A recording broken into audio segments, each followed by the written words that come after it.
ඔව් ආදරණීය දරුදරියනි අපි මීට ප්‍රථම පාඩම් පරිච්ඡේදයෙන් කතා කරා ඵලදායීතාවය කියන concept එක.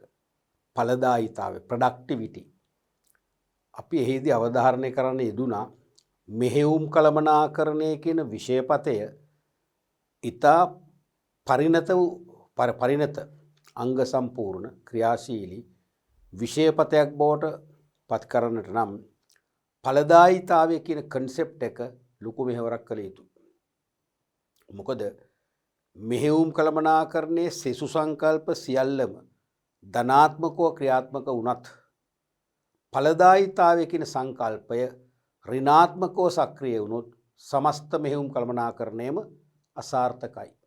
සමස්ත මෙහෙයුම් කළමනාකරණයම අසාර්ථකයි. මොකද මෙහෙයුම් කළමනාකරණයේදී අපි කිව්වා නිෂ්පාදන සැලසුම් කරණය විධිමත් නිෂ්පාදන සැලසුම් සැකසීම. ඒ වගේම ද්‍රව්‍ය මිලදී ගැනීම වඩා හොඳ මිලදී ගැනීමේ ක්‍රියාවලියක් ස්ථාපිත කරන්න ඕන. හොඳ නිෂ්පාදන පාලනයක් පවත්වාගෙන යාම. හොඳ නිෂ්පාදන ඉංජිනේරුකරණයක්. ඒ කියන්නේ නිෂ්පාදන කළමනාකරු නිපදවන්නේ මොනවද කියලා තීරණය කරාම අවශ්‍ය සම්පත් හා තාක්ෂණය තීරණය කිරීමේ ක්‍රියාවලිය තමයි නිෂ්පාදන ඉංජිනේරුකරණය කියන්නේ. ඊළඟට පර්යේෂණ හා සංවර්ධනය. කලින් කලට වෙළඳපොළ පර්යේෂණ කරලා නවතාවයන්, විචලතාවයන්, ප්‍රවණතාවයන් හඳුනාගෙන ඒවට ගැළපෙන ලෙස ව්‍යාපාර කටයුතු වැඩි දියුණු කරගෙන පවත්වාගෙන යන්න ඕනේ. වගේ අපි කිව්වා මෙහෙයුම් කළමනාකරණයේ ප්‍රධාන කාර්යයන් පහක්. නිෂ්පාදන ඉංජිනේරුකරණය, නිෂ්පාදන සැලසුම්කරණය, ද්‍රව්‍ය මිලදී ගැනීම, නිෂ්පාදන පාලනය සහ පර්යේෂණ සංවර්ධනය. මේ මෙහෙයුම් කළමනාකරණ ශ්‍රේතයන් පහම සාර්ථකව ක්‍රියාත්මක කළා වුණත් ඵලදායීතාවය කියන concept එක ඍණාත්මක පැත්තෙන් ගෙනිච්චොත් මොකද වෙන්නේ? අර ක්‍රියාකාරකම් පහම වතුර දැම්ම වෙනවා. ඒ නිසා මෙහෙයුම් කළමනාකරණයට ජීවය දෙන රුධිරය හා සමානයි ඵලදායීතාවය කියන concept එක. ඵලදායීතාවය අපි වැඩි කරගත්තේ නැත්නම් මෙහෙයුම් කළමනාකරණයෙන් මොනතරම් දුර ගියත් අපට ලොකු ප්‍රතිඵලයක් නැහැ. අපට ලකුණු ලැබෙන්නේ නැහැ. අපි සාර්ථක නැහැ, අපි අසාර්ථකයි. දිගු කාලයක් නෙවෙයි කෙටි කාලයේදී තරඟයට මුහුණ දෙන්න බැරිව ව්‍යාපාරයේ බුන්වත් වීමේ අවදානමට ලක් වෙන එක ලක් වෙනවාමයි. ඒ නිසා ඵලදායීතාවය වර්ධනය කරගත යුතුයි කියලා කිව්වා. අපි ඵලදායීතාවය කියලා කිව්වේ යෙදවුම් හා නිමවුම් අතර අනුපාතික සම්බන්ධය. ඒ කියන්නේ අඩු යෙදවුම් වලින් වැඩි නිමවුම් ප්‍රමාණයක් බිහි කරන්න ප්‍රයත්න දැරීම. එහෙම කරොත් තමයි ඵලදායීතාවයේ අගය එකට වැඩි අගයක් එන්නේ. ඵලදායීතාවයේ නිමවුම් බෙදෙනවා යෙදවුම් වලින් සමස්ත ඵලදායීතාවය. එකට වැඩි අගයක් ගත්තොත් තමයි සාර්ථක. තේරුණාද? ඊට පස්සේ අපි කතා කරා ඵලදායීතාවයේ මූලික ප්‍රභේද දෙකයි. එකක් සමස්ත ඵලදායීතාවය. ඒ කියන්නේ සමස්ත නිමවුම් සමස්ත යෙදවුම් වලින් බෙදෙනවා. ඕක තියෙන ප්‍රශ්නේ තමයි දැන් යෙදවුම් වර්ග පහක් කියන්නකෝ. හතරක්ම සාර්ථකයි. යෙදවුම් වර්ග හතරක්ම ධනාත්මකයි. අඩු ප්‍රමාණයෙන් යොදලා තමයි ඵලදායීතාවය වැඩි කරගත්තේ. ඵලදායීතාවත් වැඩි වුණා. හැබැයි එක යෙදවුමක් අපි හිතමු ශ්‍රමයට ලැබෙන ඵලදායීතාව පහළ බැස්සා. ශ්‍රමයෙන් ලොකු දායකත්වයක් දුන්නේ නැහැ. හැබැයි ඒක දැනෙන්නේ නැහැ අපිට. සමස්ත ඵලදායීතාවය එක පේන්නේ නැහැ. ඒ සමස්ත ඵලදායීතාවය නැග්මන්නේ පෙන්눔 කරන්නේ. ඒ නිසා ආංශික ඵලදායීතාවය මැන්නොත් තමයි අන්න එක එක අංශවල ඵලදායීතාවය අපිට තේරුම් ගන්න පුළුවන් වෙන්නේ. ඒ නිසා තමයි ආංශික ඵලදායීතාවයක් ගැන කතා කළ යුත්තේ. තේරෙනවද? නැත්නම් බල මොකද්ද මේ ප්‍රභේද කියලා. සමස්ත ඵලදායීතාවයෙන් සමස්ත ඵලදායීතාවය ගැන අදහසක් නෙන්නේ. යෙදවුම් පහක් නම් පහෙන් හතරක් ඊටාම ඉහළ කාර්යක්ෂමතාවයක් දැක්වුවා. ඒ නිසා ඵලදායීතාවය වැඩි වුණා. හැබැයි එක යෙදවුමක් අකාර්යක්ෂමයි. ඒක බැස්සා. ඒ බැස්ම පෙන්වන්නේ හතරක්ම ධනාත්මකයි. සමස්තය වැඩියෙන් පෙන්වනවා. ඒ නිසා තමයි අපි ආංශික ඵලදායීතාවය හොයන්නේ. ආංශික ඵලදායීතාවය හොයද්දී අර අසාර්ථක වූ සම්පත යෙදවුම මගින් නිමවුම් බෙදුවොත් මොකද වෙන්නේ? අන්න ඒ සම්පතේ ඒ යෙදවුමේ ඵලදායීතාවයේ පිරිහීම පේනවා. අන්න ඒ නිසා එක් එක් යෙදවුම් වල ඵලදායිතාවේ ප්‍රමාණය මැන බලන්න තමයි ආංශික ඵලදායිතාවය අපි පාවිච්චි කරන්නේ. අපි ඒකේ ප්‍රධාන කරුණු තුනක් අවධාරණය කළා. එකක් ශ්‍රම ඵලදායිතාවය. නිමෙවුම් බෙදෙනවා ශ්‍රමයෙන්. නැත්නම් ශ්‍රම පැය ගණනින් එක්ක ශ්‍රමිකයන් සංඛ්‍යාව. ඒක කරේනවා ශ්‍රමික පැයක හෝ ශ්‍රමිකයන් එක්කෙනෙකුගේ ඵලදායිතාවය. අපි කෝ එක වැඩි කරගන්න පුහුණු සේවකයෝ දාගන්න ඕනේ. සේවකයන්ට පුහුණුවක් දෙන්න ඕනේ. ඒ වගේම මූල්‍යමය සහ මූල්‍යමය නොවන දිරිගැන්වීම මගින් සේවකයෝ මනවින් අභිප්‍රේරණය කරන්න ඕනේ. ඒ වගේම කළමනාකරණ තීරණ ගැනීමේ ක්‍රියාවලියට සේවක සහභාගීත්වය ලබා ගන්නවා. එතකොට තමයි සේවක කළමනාකරණ සම්බන්ධතාව වර්ධනය වෙන්නේ. සේවකයෝ තෘප්තිමත් වෙන්නේ. වෙහෙස මහන්සිලා වැඩ කරන්නේ. තේරුණාද? අපි ඊට පස්සේ කො යාන්ත්‍රික ඵලදායිතාවය. ඒ කියන්නේ කිසියම් යන්ත්‍ර ප්‍රමාණයක් යොදාගෙන කොපමණ නිමවුම් ප්‍රමාණයක් බිහි කරනවද කියලා පෙන්눔 කරන අනුපාතය.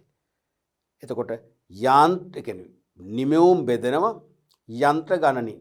බොහෝ විට ඔබ බෙදන්නේ යන්ත්‍ර පැය වලින්. යන්ත්‍ර පැයක ඵලදායිතාවය. ඕක වර්ධනය කරගන්න නම් තත්වෙන් උසස් යන්ත්‍රෝපකරණ භාවිතා කරන්න ඕනේ. තත්වෙන් උසස් යන්ත්‍රෝපකරණ. ඒකම යන්ත්‍ර නිවැරදිව තෝරගන්න ඕනේ. යන්ත්‍ර නිවැරදිව නඩත්තු කරන්න. නිවැරදිව නඩත්තු කරොත් තමයි දිගු කලක් එකම වේගයෙන් මනා ක්‍රියාකාරීත්වයෙන් යුතුව යන්ත්‍ර වලින් උපරිම ඵල ලබා ගන්න පුළුවන්කම ලැබෙන්නේ. තේරෙනවද? ඊළඟට අපි කිව්වා ද්‍රව්‍ය ඵලදායිතාවය, අමුද්‍රව්‍ය ඵලදායිතාවය. යොදවා ගන්න අමුද්‍රව්‍ය වලින් බිහි කරන නිමවුම් ධාරිතාව. යොදවා ගන්න අමුද්‍රව්‍ය වලින් බිහි කරන නිමවුම් ධාරිතාව.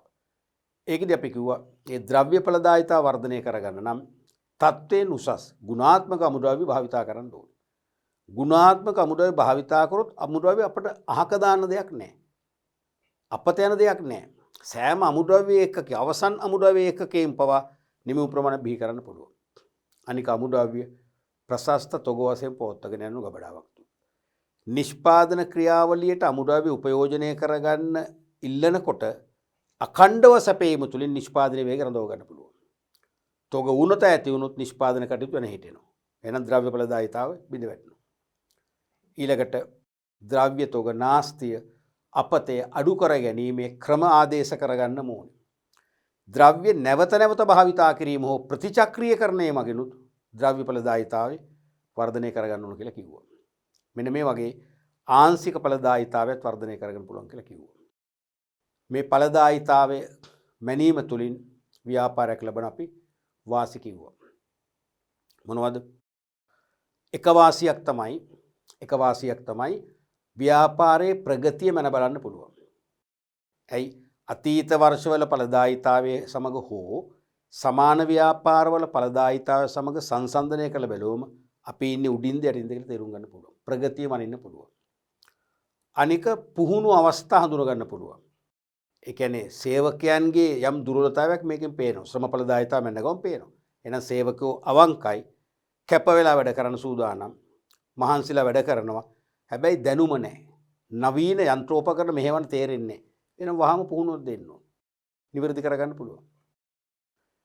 ඒ වගේම ඵලදායිතාවය මැන්නම ආයතනයේ සම්පත් බෙදා හැරීම නිවැරදිව කිරීමට අවශ්‍ය මඟ පෑදෙනවා. දැන් අපිට පේනවා ආයතනයේ අංශ 4ක් තියෙනවා. අංශ 3කම දායකත්වයේ හොඳයි ඵලදායිතාවයට. එක අංශයක දායකත්වයේ ඊටාම මදි. මොකද සම්පත් නැහැ. යන්ත්‍ර තියෙනවා, තාක්ෂණයේ තියෙනවා, පුහුණු ශ්‍රමිකයෝ ඉන්නවා, කැපවුණු ශ්‍රමිකයෝ ඉන්නවා, අමුද්‍රව්‍ය නැහැ. එහෙනම් ප්‍රමාණවත් අමුද්‍රව්‍ය වැඩියෙන් බෙදා දෙන්න පුළුවන්. අන්න සම්පත් නිවැරදිව බෙදා හැරීමේ තීන්දුව ගැනීමට ඵලදායිතාව අපට පාවිච්චි කරන්න පුළුවන්. තේරුණාද? ඔයගේ සම්පත් භාවිතයේ කාර්යක්ෂමතාවය. අපි සම්පත් කොයි ආකාරයෙන්, කතරම් නිවැරදි ආකාරයෙන් පාවිච්චි කරනවද? සම්පත් නාස්ති නොකර නිවැරදිව පාවිච්චි කරනවද නැද්ද කියලා හඳුනා ගන්න පුළුවන්. එහෙම වැරදි ආකාරයෙන් පාවිච්චි කරනවා නම් ඒවට නිවැරදි කිරීමේ ක්‍රියාමාර්ග අරගෙන සම්පත් පාලනය විධිමත් කරගන්නත් හැකියාව ලැබෙන ඵලදායිතාව මැනීම. අපි ඔයගේ ප්‍රයෝජන කීපයක්ම සාකච්ඡා කළා. අපි අද පාඩම් පරිච්ඡේදයෙන් කතා කරන්නට යන්නේ නව නිෂ්පාදන තාක්ෂණ ශිල්ප ක්‍රම. ඵලදායිතාවටම සම්බන්ධයි. ඒ කියන්නේ ඵලදායිතාව වර්ධනය කර ගැනීමට යොදාගත හැකි එක ක්‍රමයක් තමයි නව නිෂ්පාදන ක්‍රම.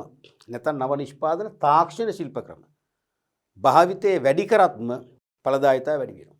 ඒ නිසා අපිට ඵලදායීතාවය ගැන සාකච්ඡා කරද්දී නව නිෂ්පාදන තාක්ෂණ ශිල්පීය ක්‍රම අමතක කරන්නම බෑ. පැහැදිලිද? බලමු මොනවද කියලා. ඵලදායීතාව වර්ධනය කර ගැනීම සඳහා නව නිෂ්පාදන තාක්ෂණ ක්‍රම කිහිපයක් නිෂ්පාදන ව්‍යාපාර විසින් භාවිතා කරයි. පරිගණක වැඩසටහන් මගින් හසුරුවන යන්ත්‍ර හා උපකරණ භාවිතයෙන් විශේෂයෙන්ම යාන්ත්‍රික ඵලදායීතාවය වර්ධනය කර ගනී. විශේෂයෙන්ම ශ්‍රම ඵලදායීතාවය හෝ අමුද්‍රව්‍ය ඵලදායීතාවය නෙවෙයි යාන්ත්‍රික යන්ත්‍ර ඵලදායීතාවය වර්ධනය කරගත්ත කියන්නේ සමස්ත ඵලදායීතාව වර්ධනය වෙනවනේ. යන්ත්‍ර ශ්‍රම ද්‍රව්‍ය. ඕකන ඵලදායීතාවය ප්‍රධාන අංශ තුන. ඔය අංශ තුනම හරි දෙකක් හරි එකක් හරි දිනු කරගන්නවා කියන්නේ සමස්ත ඵලදායීතාවය ඊට වඩා වැඩි වේගකින් වර්ධනය වෙනවා. එhmenan මේ නව නිෂ්පාදන තාක්ෂණ ශිල්ප ක්‍රම වැඩිපුරම ඈඳාගන්නේ යාන්ත්‍රික ඵලදායීතාවයටයි. ඒ යාන්ත්‍රික ඵලදායීතාව වර්ධනය කරගන්න නූතන ව්‍යාපාර ලෝකයේ තුල නව නිෂ්පාදන තාක්ෂණ ක්‍රම කීපයක් පාවිච්චි කරනවා. විශේෂයෙන්ම පරිගණක වැඩසටහන් කම්පියුටර් software නැත්නම් programs පරිගණක වැඩසටහන් පරිගණක මෘදුකාංග වලින් මෙහෙවන යාන්ත්‍රික මෙවලම් ආදේශ කරගෙන නිෂ්පාදන කටයුතු වඩා කාර්යක්ෂමතාවකින් යුතුව වඩාත්ම නිවැරදිව වඩාත්ම වේගයෙන් ඉෂ්ට කිරීම තුළින් පුළුවන්කම ලැබෙනවා අපිට මොකද්ද යාන්ත්‍රික ඵලදායීතාවය වර්ධනය කරන්න. පැහැදිලිනේ? අපි බලමු නව නිෂ්පාදන තාක්ෂණ ක්‍රම කීපයක්. පළවෙනි එක තමයි පරිගණක ආධාරක නිර්මාණකරණය. නැත්නම් පරිගණක ආධාරක මෝස්තරකරණය කියලා කියනවා. නැත්නම් පරිගණක ආධාරක නැත්නම් ආශ්‍රිත පරිගණක ආශ්‍රිත නිර්මාණකරණය. නැත්නම් පරිගණක ආශ්‍රිත මෝස්තරකරණය. ඉංග්‍රීසියෙන් කියනවා computer aided design. computer aided design. අපි කියනවා කෙටියෙන් abbreviation එක CAD ක්‍රමය. CAD computer aided design. දැන් මේ කියන්නේ දැන් ඔබ දන්නවා දැන් මම විශ්වවිද්‍යාලේ ඉන්න කාලේ මම හෝමගම් ප්‍රදේශයේ ගෙදරක බෝඩ්ලා හිටියා ටික අවුරුද්දක් විතර. විශ්වවිද්‍යාලේ ඉන්න කාලේ. එතකොට ඒ බෝඩින් ගෙදරම පොඩි ඇනෙක්සියක් තිබුණේ. ඒක හිටියා අක්ක කෙනෙකු අයියා කෙනෙකු බබෙක්. ඒ අයියා මහා පරිමාණ නිෂ්පාදන ආයතන මට දැන් නම් මතක නැහැ. ගොඩක් කොට කිරිපිටි මෙහෙට ගෙන්නලා මූලික ද්‍රව්‍ය ගල ඇසුරුම් කරලා අලෙවි කරන ආයතනයක් මොකක් හරි. ඒකේ එයා ග්‍රැෆික් ඩිසයිනර් කෙනෙක්. ඉතින් එයා වැඩට යනවා වැඩිපුර ගෙදර තමයි ඉන්නේ. ගෙදර අර ටේබල් ලැම්ප් එකක් දාගෙන නිතරම අඳිනවා. අපිටත් ගැලපෙන්න. මල්ලි මම මෙන්න විෂුවල් එකක් කරා පොඩ්ඩක් බලන්න මේක හොඳට. ඉතින් ඒක අදහසක් කියනවා. එයා නිතරම නිර්මාණය කරා. අතින් කොහොම කරන්නේ නැති. ඒ කාලේ පරිගණක තාක්ෂණය නොදියුණු කාලේ. තේරෙනවද? අතින් ඒ නිර්මාණය කරලා ඒ නිර්මාණ ගිහිල්ලා දෙනවා. ඒ කම්පැනි කළමනාකරණයට ඩිරෙක්ටර් බෝඩ් එක අප්‍රූව් කරන්න ඕනේ. සමහර ඒවා රිජෙක්ට් කරනවා, බොහෝ ඒවා අප්‍රූව් කරනවා. ඉතින් ඒ කාලේ හැටියට මෙයා කියනවා මම 30000ක් ගත්තා, 20000ක් ගත්තා. මම යුනිවර්සිටි ඉන්න කාලේ අද 30000ක් එදා 30000ක් කියන්නේ අද ලක්ෂ කීයද? ලක්ෂ 10ක් 15ක් වගේ. ඉතින් ඒ වගේ දෙකක් කරගත්තත් ඇති යාට. ස්ථිරපඩියක් නැතු වුණාට. හරිද? ඒ වගේ දැන් ඕක හැමෝටම කරන්න බෑනේ. එවැනි ශිල්පීන් ලංකාවේ ඉතාම සීමිත ප්‍රමාණයක් ඉන්නවා. ඒ ශිල්පීන් අල්ලගෙන වැඩ ගන්න නිෂ්පාදන ආයතන ඉදිරියට යනවා. ඒ ශිල්පීන්ගේ සේවය මගහැරෙන නිෂ්පාදන ආයතන මොකද වෙන්නේ? පසුගාමී වෙනවා. ඇත්ත කතාව ඕකනේ. නමුත් අපි දැන් ඉන්නේ තොරතුරු තාක්ෂණ යුගයක. ගෝලීයකරණය හා සැබැඳිව තොරතුරු තාක්ෂණ යුගයකට ලෝකය එළඹුණා. තේරුණාද? ඒ නිසා අද ඒ වගේ සේවකයන්ගේ ස්වභාවික දක්ෂතා, ස්වභාවික කුසලතා වල වටිනාකමද අඩු වෙලා තියෙනවා. අර වගේ දක්ෂ නිර්මාණ ශිල්පීන්ගේ සේවය ඕනේ. පරිගණකයේ හසුරුවන්න හසල දැනුමක් තියෙන ඕනෑම පුංචි දරුවෙකුට පවා අද භාණ්ඩවල මෝස්තරකරණය පරිගණකයෙන් අපූර්වම කරන්න පුළුවන්. දැන් හොඳ කලාවක් කලාත්මක ඇසක් තියෙන හොඳ චිත්‍ර ශිල්පීන් ඒ කාලේ නිෂ්පාදන ආයතනට දාගත්තේ දුන්නේ අද ඒගොල්ලෝ විශ්ව වෙලා ගිහිල්ලා. ඒ වගේම මම තව දන්න කෙනෙක්ට ගාල්ලෙත් එහෙම ගාල්ලේ යාටත් හරියට කම්පැනි වලින් ඇවිල්ලා වැඩ කරන් යනවා. එයා නිකන් ඉරක් ඇන්දත් ඒකෙත් තියෙන ආට් එකක්. සමහරට එයා වැඩ කරන්නේ මාස ගණන් කල් ගන්නවා. අන්තිමට අදාළ ආයතන ඇවිල්ලා කියන මොකද්ද මේ කරන අපි දැන් මේ ගොඩක්ම ලේට්. කොහොම මට විනාඩි 10ක් කරනවා. මාස ගණනකදී කියන්නේ විනාඩි 10දී යා කියන්නේ එයා ඒ වන විට කරන්න ඕනේ ඔලුවට අරන් තියෙන්නේ. අරයට විනාඩි 10ක් කියන්නේ අම්මා තේ එකක් හදලා ලස්සන අම්ම කෙනෙක් යාට අම්මයි එයා අයුවාකයි අම්මා කාටත් තේ එකක් ගෙනත් දෙනවා ගියාම තේ එකක් බොන එක තේ එක බොන ටිකට අරය වැඩි කරනවා. නමුත් දැන් ඒගොල්ලන්ට ඉල්ලුමක් නැහැ. ඇයි? අද තොරතුරු තාක්ෂණ යුගයේ ඉන්නේ පරිගණක ඉස්සරහට ඇවිල්ලා. ඒ නිසා පරිගණකයේ හොඳින් හසුරවන්න පුළුවන් අයට පුළුවන් හොඳට අපූර්වට මෝස්තර නිර්මාණය කරන්න. එහෙනම් තේරෙනවද?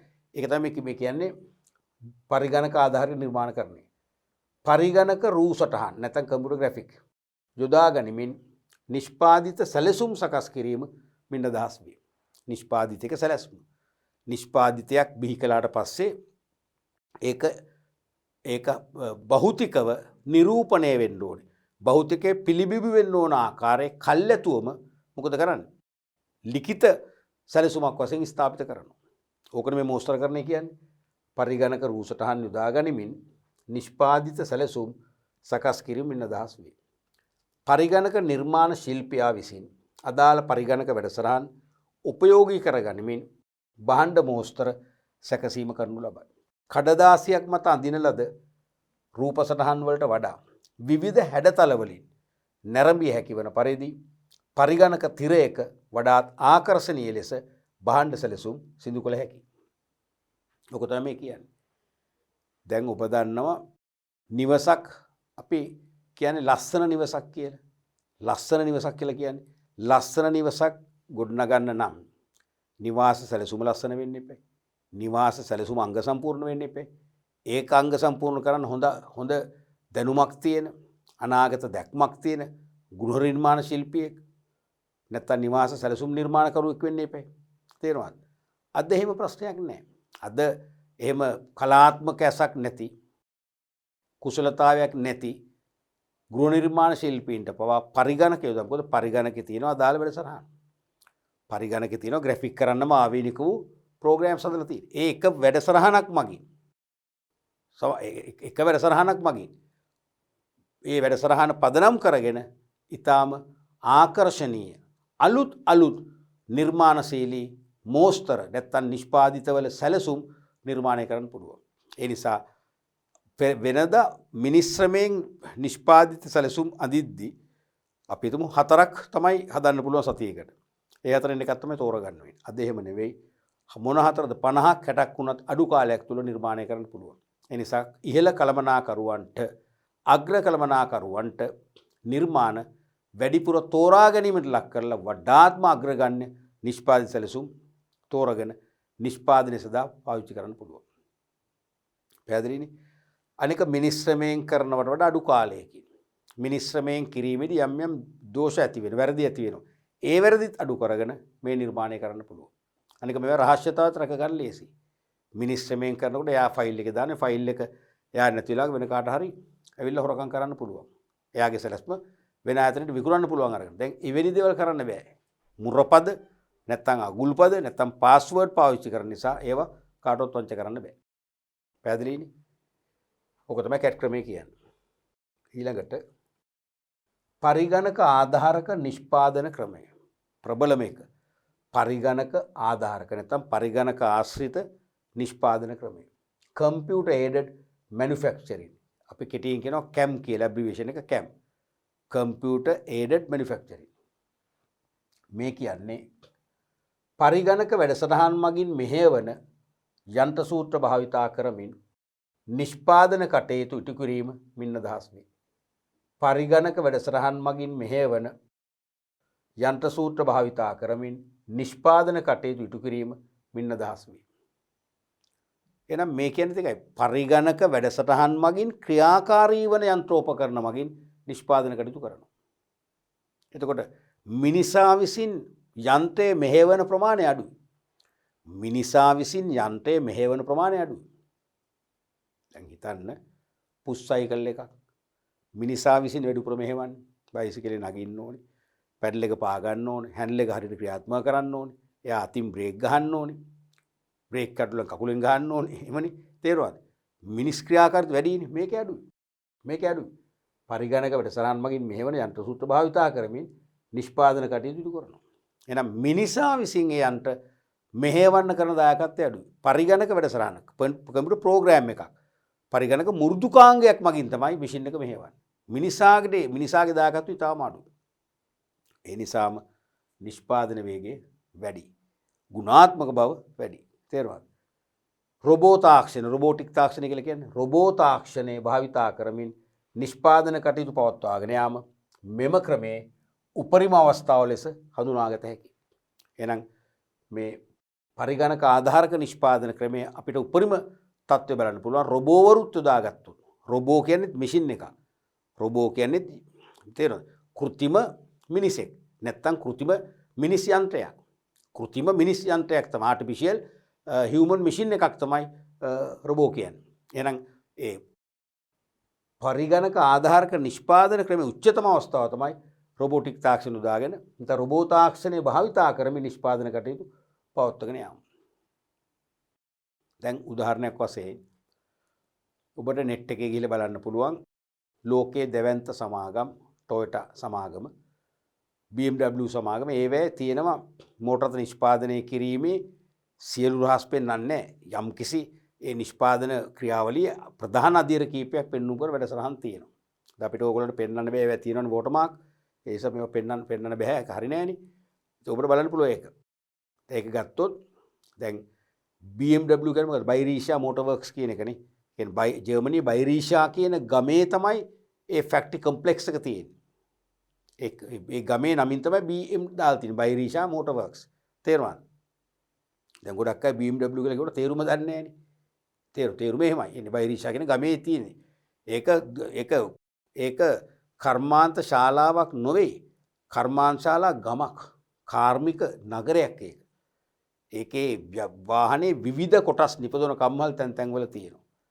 ඒ කොටස් එකට එකතු කරලා එකලස් කිරීමේ කර්මාන්ත ශාලාව වෙනම තියෙනවා. තේරුණාද? ඒ කර්මාන්ත ශාලාවෙන් නිපදවන රථ වාහන අලුත්ම මාදිලි රථ වාහන දුර පස්සේ වෙනම තියෙනවා පොඩි රනවේ එකක්. රංගපීඨයක් හා සමානයි රනවේ එකක්. ඒකේ මිනිස්සුන්ට දෙපැත්තේ වාඩි වෙන්න පුළුවන්. තේරෙනවා කිලෝමීටර් මං හිතන්නේ 10ක් 12ක් දිගයි. ඒකේ යකඩ තාප්ප, කොන්ක්‍රීට් කණු, බාධක, ඒ වගේම වතුර සහිත ලිස්සන තැන්, කාපට් අතුරලා තියෙනවා ලිස්සන විදියට වතුර දාලා තියෙන්නේ. ඒ කියන්නේ අර මාර්ගයක වාහනේ ධාවනය කරද්දී මුහුණ දෙන සියලුම බාධක තත්ත්වයන් ඒකේ තියෙනවා. ඒකෙදී එනවුන්ස් කරනවා යලුත් වාහනේ හඳුන්වා දීම වෙළඳ පොළට ප්‍රවිෂ්ඨ කිරීමේ කරන්නේ මාකට් ඇප්‍රෝච් එක. තේරෙනවද?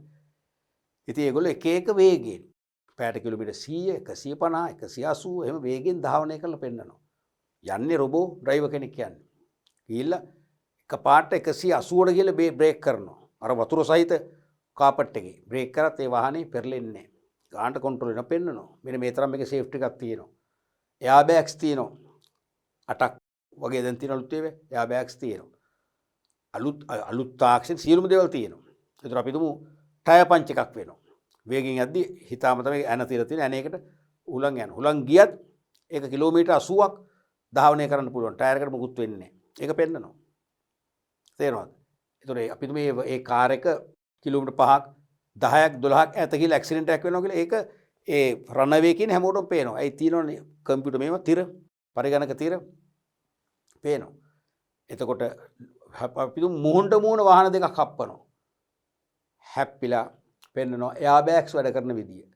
අර රොබෝ කියන රීදුරා කිසිම හානියක් නැතුව නිරූපද්දිතව රොබෝ කියන මිනිසා රියදුරා නිරූපද්දිතව දොර අරගෙන බහිනවා. ඉස්සරහ සමහර වාහන කුඩු පට්ටම් වෙලා. ඒ පෙන්වන සුරක්ෂිත බව. ඒ වගේ. අන්නේ BMW සමාගමේ මෝටර රථ නිෂ්පාදනයට මේ පරිගණක තාක්ෂණ දාගෙන තියෙනවා. ප්‍රොඩක්ෂන් ලයින් ඇසෙම්බලි ලයින් එකේ මුල් මෙතන තියෙනවා චෙසිය එක පීලි දෙකක් ඔස්සේ එනවා. චෙසියට ඊට පස්සේ මුලින්ම කරන්නේ රෝද සවි කරනවා. ඊට පස්සේ ඒකට එන්ජින් එක සවි කරනවා. ඊට පස්සේ ඒකේ අර ඉදිරි සහ පිටිපස බඳ කොටස් සවි කරනවා. ඊළඟ තැනට යනවා. ගියාම රොබෝතක් මගින් දොරවල් දෙක දෙගාන දෙපැත්තේ සවි කරනවා. එතකොට කම්කරු කරන්නේ ඒක ඇන තද කිරීම වගේ සුළු දෙයක් විතරයි. තේරෙනවද? එන්ජින් එක සවි කරත් එහෙමයි. රොබෝ තාක්ෂණය මගින් කෙලිම එන්ජින් එක නිවිතන්න ගැන සවි කරනවා. ඊට පස්සේ ඊළඟ ස්ටෙප් එකට ගියාම ආසන සවි කරනවා. මේ සියල්ල යාන්ත්‍රීකරණය කරලා තියෙනවා. තේරෙනවද? බලන්න රොබෝ තාක්ෂණය සහිත නැත්නම් රොබෝවරු කියන මේ કૃතිම මිනිස් යන්ත්‍රත් ඒ BMW කාර් නිෂ්පාදනයට පාවිච්චි කරලා තියෙනවා. ඒක තමයි පරිගණක ආධාරක නිෂ්පාදන ක්‍රමය කියන්නේ. ශ්‍රමිකයෝ ඉතාම අඩුවෙන් යොදා ගන්න. පැයක් වගේ යනකොට උපරිම පැයක් වගේ යනකොට කාර් එක ඇසෙම්බල් කරලා ඉවරයි. අපි හිතනවනේ මාස ගාණක් හදනවා කියලා නෑ. කොටස් මුලින් හදලා තියෙනවා ඇසෙම්බල් කිරීමට යන්නේ පැයයි. සියලු දේ පිළිවෙලට කරනවා. එතකොට කැම් ක්‍රමේ වඩාත් උචිතවන නිෂ්පාදන කාර්යයන් තමයි අනතුරුදායක නිෂ්පාදන කාර්යයන් සඳහා හොඳයි. අනතුරුදායක නිෂ්පාදන කොහොමද? දැන් මං කිව්ව මෝටර රථ උදාහරණ අනතුරුදායකයි. නිතරම ඇක්සිඩන්ට් වෙනවනේ. ඒකට මේ කැම් තාක්ෂණය හොඳයි. ඊළඟට නිතර කළ යුතු දෘඪ කාර්යයන් සඳහා හොඳයි. උදාහරණයක් වශයෙන් මෝටර රථ නිෂ්පාදනයේටයි අලුත් වැඩියාවටයි දෙකටම මේ කැම් තාක්ෂණ ඉතාම ප්‍රයෝජනවත් වෙනවා. තේරුණාද? ඊළඟට අපි බලමු පරිගණක සමෝදානිත නිෂ්පාදන ක්‍රමය. පරිගණක සමෝදානිත නිෂ්පාදන ක්‍රමය. Computer integrated manufacturing.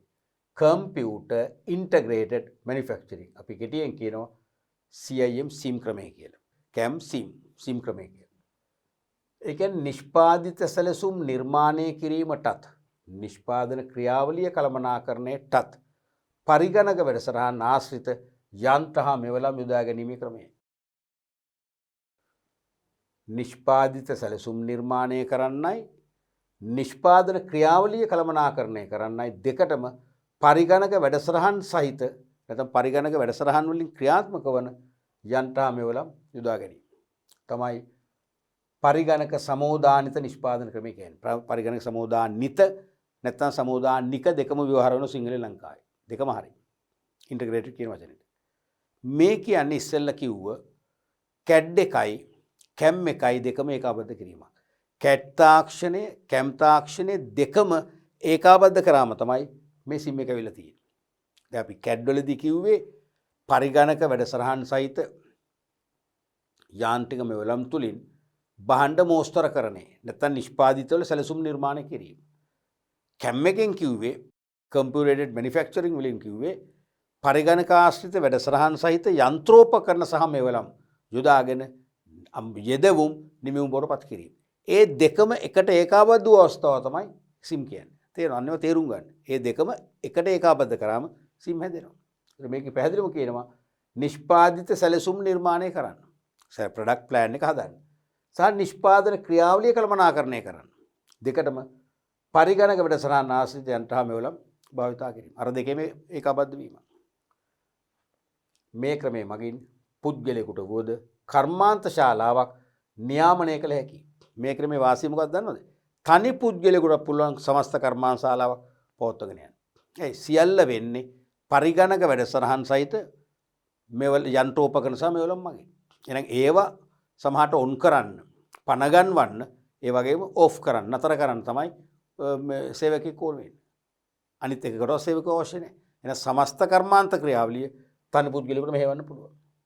පරිගණක තිරයක දිස්වන ක්‍රියාකාරකම් නිරීක්ෂණය කරමින් පරිගණක යතුරු පුවරුවක විධානයක් මගින් නිෂ්පාදන ක්‍රියාවලිය අපගමනයන් නිවැරදි කරන්න පුළුවන්.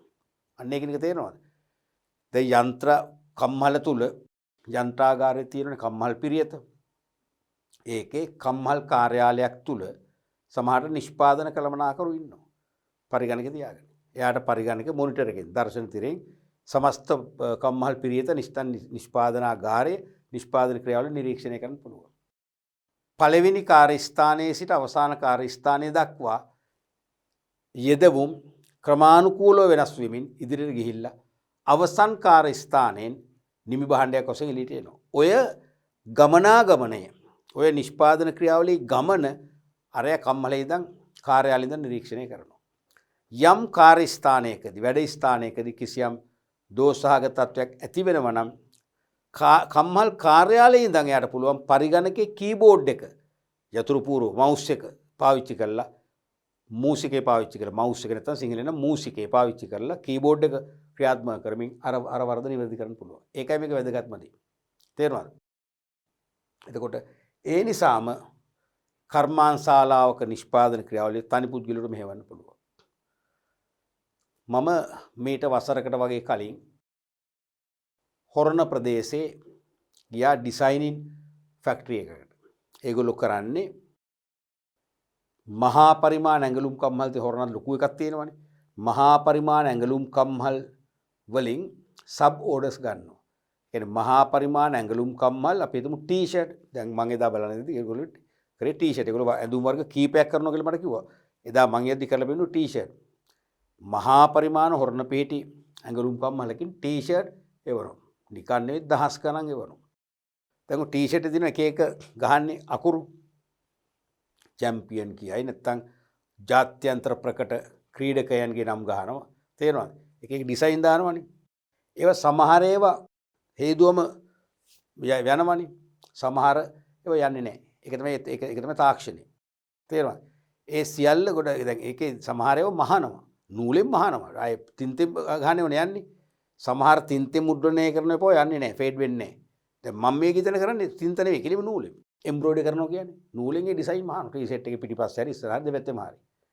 ඉතින් මේ ෆැක්ටරි මම බැලුවා එකවර කියන්නේ ලොකු මම මේ කියන ඩිසයිනින් ෆැක්ටරිය ලොකු ෆැක්ටරියක් නේ පොඩි එකක්. එකවරකට ටී-ෂර්ට් 85ක් මගේ මතකයි 85 තමයි 85 සීට අඩු. එකවරකට ටී-ෂර්ට් 85ක් දානවා. එක මැෂින් එකක තියෙනවා දෙපැත්තම ටී-ෂර්ට් දානවා. ඔය මැෂින් ගණනාව 85ට හරියන 40 ගණනක් තියෙනවා. ටී-ෂර්ට් ගෑල්ලත් අර මේ දිග මේසක තියෙන ඔහොම කරලා 45 සෙට් කරා. ඉතින් ඒකේ නූල් විවිධ නූල් වර්ග තියෙන පාට වර්ග. හරිද? ඊට පස්සේ පළවෙනි කාර්ය ස්ථානයේට එයා කම්පියුටර් මොකද්ද ඩිස්කට් එක ගෙන දානවා. ඩිස්කට් එක චුම්බක තැටිය නැත්නම් චුම්බක පටිය ඒ කාන්දම් තැටියේ තමයි ග්‍රැෆික් ඩිසයිනර් විසින් නිර්මාණය කළ ඒ විලාසිතාව තියෙන්නේ. අපි දුන් ටී-ෂර්ට් එකේ ලස්සන විලාසිතාවක් කියලා මේ එම්බ්‍රොයිඩරි කරන්නේ. ඒ ප්‍රෝග්‍රෑම් එක දෙනවා පළවෙනි කාර්යස්ථානෙට. දුන්නම එතකොට සියලුම මහන මැෂින් පරිගණක මෙවලමක් මගින් තමයි හසුරුවන්නේ. දැන් ඔබ දන්නවනේ අලුතෙන් එන වාහන අලුත් වාහනවල එන්ජින් එක සම්පූර්ණයෙන්ම ක්‍රියාත්මක වෙන්නේ කම්පියුටර් බොක්ස් එකක් මගින්. අපි කියන එකට කන්ට්‍රෝල් බොක්ස් කියලා. කන්ට්‍රෝල් බොක්ස් තේරෙනවද? එතකොට ඒ කන්ට්‍රෝල් බොක්ස් එක ගැලෙව්වොත් එන්ජින් එක සම්පූර්ණයෙන්ම අක්‍රියයි. මොකද එන්ජින් එකේ අවයව තියෙනවනේ 100 ගාණක්. ඒ සියල්ල හසුරුවන්නේ අර තනි කන්ට්‍රෝල් බොක්ස් එක. ඒක තමයි කම්පියුටර් ප්‍රෝග්‍රෑම් එක තියෙන්නේ. දැන් සුනාමිට මමත් හසු වුණා ගමේදී මගේ වාහනේත් පා වෙලා ගියා. පස්සේ මට කම්පැනිගේ කන්ට්‍රෝල් බොක්ස් එක ගලවලා පෙන්නුවා අර සුදු යකඩ තහඩු පෙට්ටිය මලකට ගන්න නැති. ඒක ඇතුලේ තියෙන්නේ අතන ප්‍රෝග්‍රෑම් එක. අර තියෙන්නේ දන්නවද මැග්නටික් විදිහට ඇදලා තියෙන්නේ. ඒ ප්‍රෝග්‍රෑම් එක නිකන් අලුවිලා ගිහිල්ලා. පස්සේ බොක්ස් එකක් වෙනම ඕඩර් කරලා මාස ගණන් පස්සේ ගෙන්නගෙන තමයි වාහනේ මේ ධාවනය කරන මට්ටමට අපි හදාගත්තේ නැවත හදාගත්තේ. ඒ බොක්ස් එකට වැඩ කරන්න දෙන්නේ මේ ප්‍රෝග්‍රෑම් එක එහෙම එවන්න ඕනේ. ඒක ප්‍රෝග්‍රෑම් එකක්. ඒ ප්‍රෝග්‍රෑම් එකෙන් කියන විදිය අනුව තමයි එන්ජින් එකේ සියලුම කොටස් පණ ගැන්වෙන්නේ. ඒක තමයි එන්ජින් එක ඉස්සරහට මේ වාහනේ ඉස්සරහට ධාවනය කරන්න සපෝට් එකක් දෙන්නේ. නැත්තම් නෑ. අන්න ඒ වගේ දැන් වාහනයක එන්ජිමේ සියලු කොටස් මෙහෙවන්නේ පරිගණක වැඩසටහන කියන කන්ට්‍රෝල් බොක්ස් එකක් මගින්. තේරෙනවද? ඒ වගේ තමයි අර තනිකර අර මැෂින් පද්ධතියෙම පාලනය කරන වෙනම තියෙනවා කන්ට්‍රෝල් බොක්ස් එකක්. නැත්තම් කන්ට්‍රෝල් බොක්ස් එක කියන්නේ නිකම්ම පෙට්ටියක් නෙමෙයි පෙට්ටියක් වගේ එකක් තමයි ඒකේ තියෙන පරිගණක වැඩසටහන ප්‍රෝග්‍රෑම් එක. කන්ට්‍රෝල් බොක්ස් කියන පරිගණක වැඩසටහන. ඒකයි අර ටී-ෂර්ට් එකේ කරන්න යන ඩිසයින් එක තේරෙනවද? පරිගණක වැඩසටහනක් විදිහට අර බොක්ස් එකට දානවා. දැම්මම මොකද වෙන්නේ? එකම වෙලාවෙ ටී-ෂර්ට් 85ක අරක එම්බ්‍රොයිඩරි වෙනවා. නිල් පාට, කහ පාට, සුදු පාට නූල් එක එක විදිහට නූල් සෙට් එක වැඩ කරනවා. සමහර බොහොම වේගෙන් විනාඩි 3-4ක් වෙද්දි අර 85 print කරලා ඉවරයි. sorry එම්බ්‍රොයිඩරි කරලා ඉවරයි. මම දැක්කා සමහර අවස්ථාවල සමහර මැෂින් වල නූලක් කැඩෙනවා. මේක නූල කැඩෙනවා කියලා කියන්නේ ඉදි කට්ටිය නූල පයින්නවා. ඉතින් ඔක ඉලෙක්ට්‍රිකල් වැඩ කරන්නේ ඔටෝමැටික් මිනිහ ක්‍රියාත්මක කරන්නේ නැහැ නේ. කැඩුණොත් අන්න මොකද කරන්නේ? මුළු පද්ධතියම නතර වෙනවා. රතු පාට ලයිට් එකක් පත් වෙනවා. පොඩි අර ගාල සද්දකුත් එනවා. එතකොට අර ඒකේ පාලකවරයා දන්නවා මෙන්න මේ මැෂින් එක තමයි උඩු තියෙන්නේ. ටක් ගාලා ඇවිල්ලා නූල දැම්මම නූල දාලා ඊට පස්සේ බටන් එකක් තියෙනවා. බටන් එක ඔටෝ ඔෆ් වෙනවා. ආයි ඔන් කරන්න ඒ බටන් එක ප්‍රෙස් කරන්න ඕන. ආයි යනවා වැඩි. ඔය වගේ දෙපාරක් විතර නූල් කැඩුනා. එච්චර විනාඩි 5ක් වගේ යනකොට අර 85ම නැවත ගත්තා. ආයෙ 85ක් දානවා. මොනවද මේ? අන්න පරිගණක සමෝදානිත නිෂ්පාදනය කරනවා. බලන්න එතන ටී-ෂර්ට් එකේ ඩිසයින් එකත් පරිගණකයෙන්ම දෙනවා. හරිද? ඒ යන්ත්‍ර හසිරවීමත් පරිගණක මොකක්ද වැඩසටහනක් වගේම මෙහෙවනවා. අරයට තියෙන්නේ ඔන් ඕෆ් කරන්නයි අර වගේ දැන් මැහුම් කටයුත්ත නිසා නූලක් කැඩුණු ඒ නූල දාන්නයි ඒ වගේ පොඩි දෙයක් විතරයි. බලන්න ඒ පොඩි ෆැක්ටරිය සම්පූර්ණයෙන්ම මෙහෙවන්නේ තනි එක්කෙනා විතරයි. ඒක තමයි මේකේ විශේෂත්වය. පැහැදිලිනේ? ඊළඟට පරිගණක අංකිත පාලනය. පරිගණක අංකිත පාලනය. ඒ කියන්නේ computer numerical control system. computer numerical control system කියන්නේ CNC කියලා abbreviation එක කියනවා. පරිගණක අංකිත පාලනය. නිෂ්පාදනාගාරය. ඒ කියන්නේ කොහෙද? කම්මලේ. නිෂ්පාදනාගාරයේ භාවිතා කරන යන්ත්‍රවල ක්‍රියාකාරීත්වය පරිගණක වැඩසටහන් භාවිතා කරමින් හැසිරවීම මෙහිදී සිදුවේ. මේ තුලින් නිෂ්පාදන ක්‍රියාවලියේ යාන්ත්‍රික ක්‍රියාකාරීත්වය ඉතා කාර්යක්ෂම වීම තුළින් නිෂ්පාදන කටයුතුද කාර්යක්ෂම වේ. පැහැදිලිද මේ කියන එක? නිෂ්පාදනාගාරයේවත් කම්මල ඇතුළේ භාවිතා කරන යන්ත්‍රවල ඔපරේෂන් එක ක්‍රියාකාරීත්වය කම්පියුටර් ප්‍රෝග්‍රෑම්ස් මගින් පරිගණක වැඩසටහන් භාවිතා කරමින් හසුරුවනවා. ඔක තමයි ඉදි කරන්නේ. මේ තුලින් නිෂ්පාදන ක්‍රියාවලියේ යාන්ත්‍රික ක්‍රියාකාරීත්වය, ඒ කියන්නේ යන්ත්‍ර ඉහළ කාර්යක්ෂමතාවයකින් යුතුව ක්‍රියාත්මක කරවීමකුත් මේකෙන් කෙරෙනවා. තේරුණාද? මේ තුලින් නිෂ්පාදන ක්‍රියාවලියේ යාන්ත්‍රික ක්‍රියාකාරීත්වය ඉතා කාර්යක්ෂම වීම තුලින් නිෂ්පාදන කටයුතු කාර්යක්ෂම වෙනවා. ඔය කියන්නේ කිසියම් කර්මාන්තශාලාවක් ඇතුළේනේ කම්මල් පිරියත ස්ථාපිත කරලා තියෙන්නේ.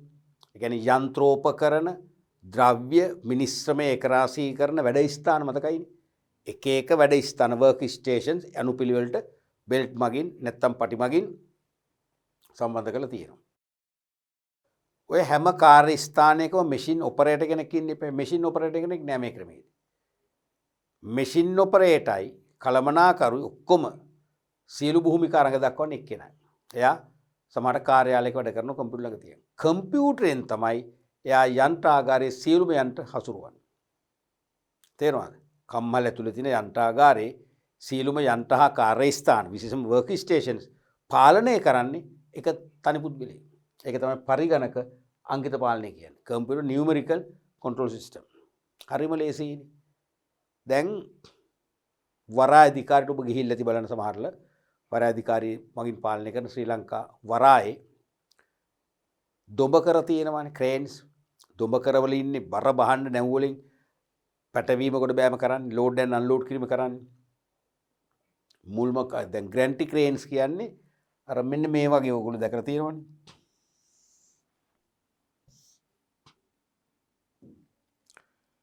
මම මේක උඩින් බලන විදිහට අඳින්නම් ඕගොල්ලන්ට මේ වගේ.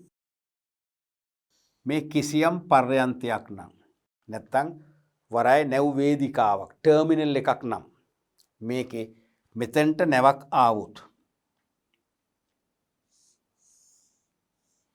මෙතෙන්ට නැවක් ආවොතින් හරිද?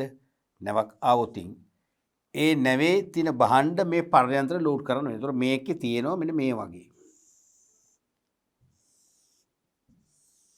මේ තියෙන්නේ බාල්ක උඩ එල්ලලා තියෙන්නේ. ඒ උඩ තමයි ග්‍රැන්ට් කියන්නේ එහා මෙහා ගෙන යා හැකි දුබකර.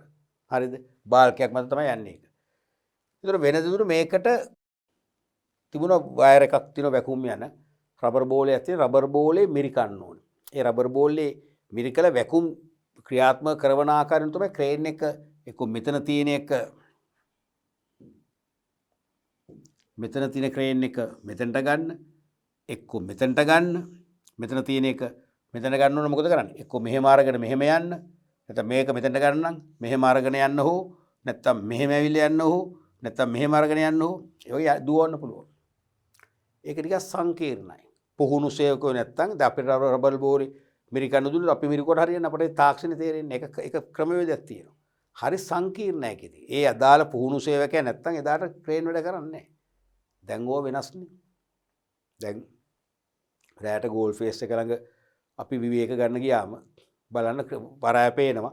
ඒකේ රැට් ලයිට්ස් දාලා ක්‍රේන් වැඩ කරනවා පේනවා. තනි කර ක්‍රේන් ඔපරේටර් කෙනෙක් නැහැ. there is no operator. කරන්නේ ඔක්කොම සමහරට එක මෙහෙයුම් මැදිරියකින්. මෙහෙයුම් ඔපරේටින් රූම් තියෙන ඔපරේටින් රූම් මෙහෙයුම් මැදිරියක ඉඳගෙන දැන් අර රබර් බෝල් මිරිකන මේ පරණ සෙල්ලම නැහැ.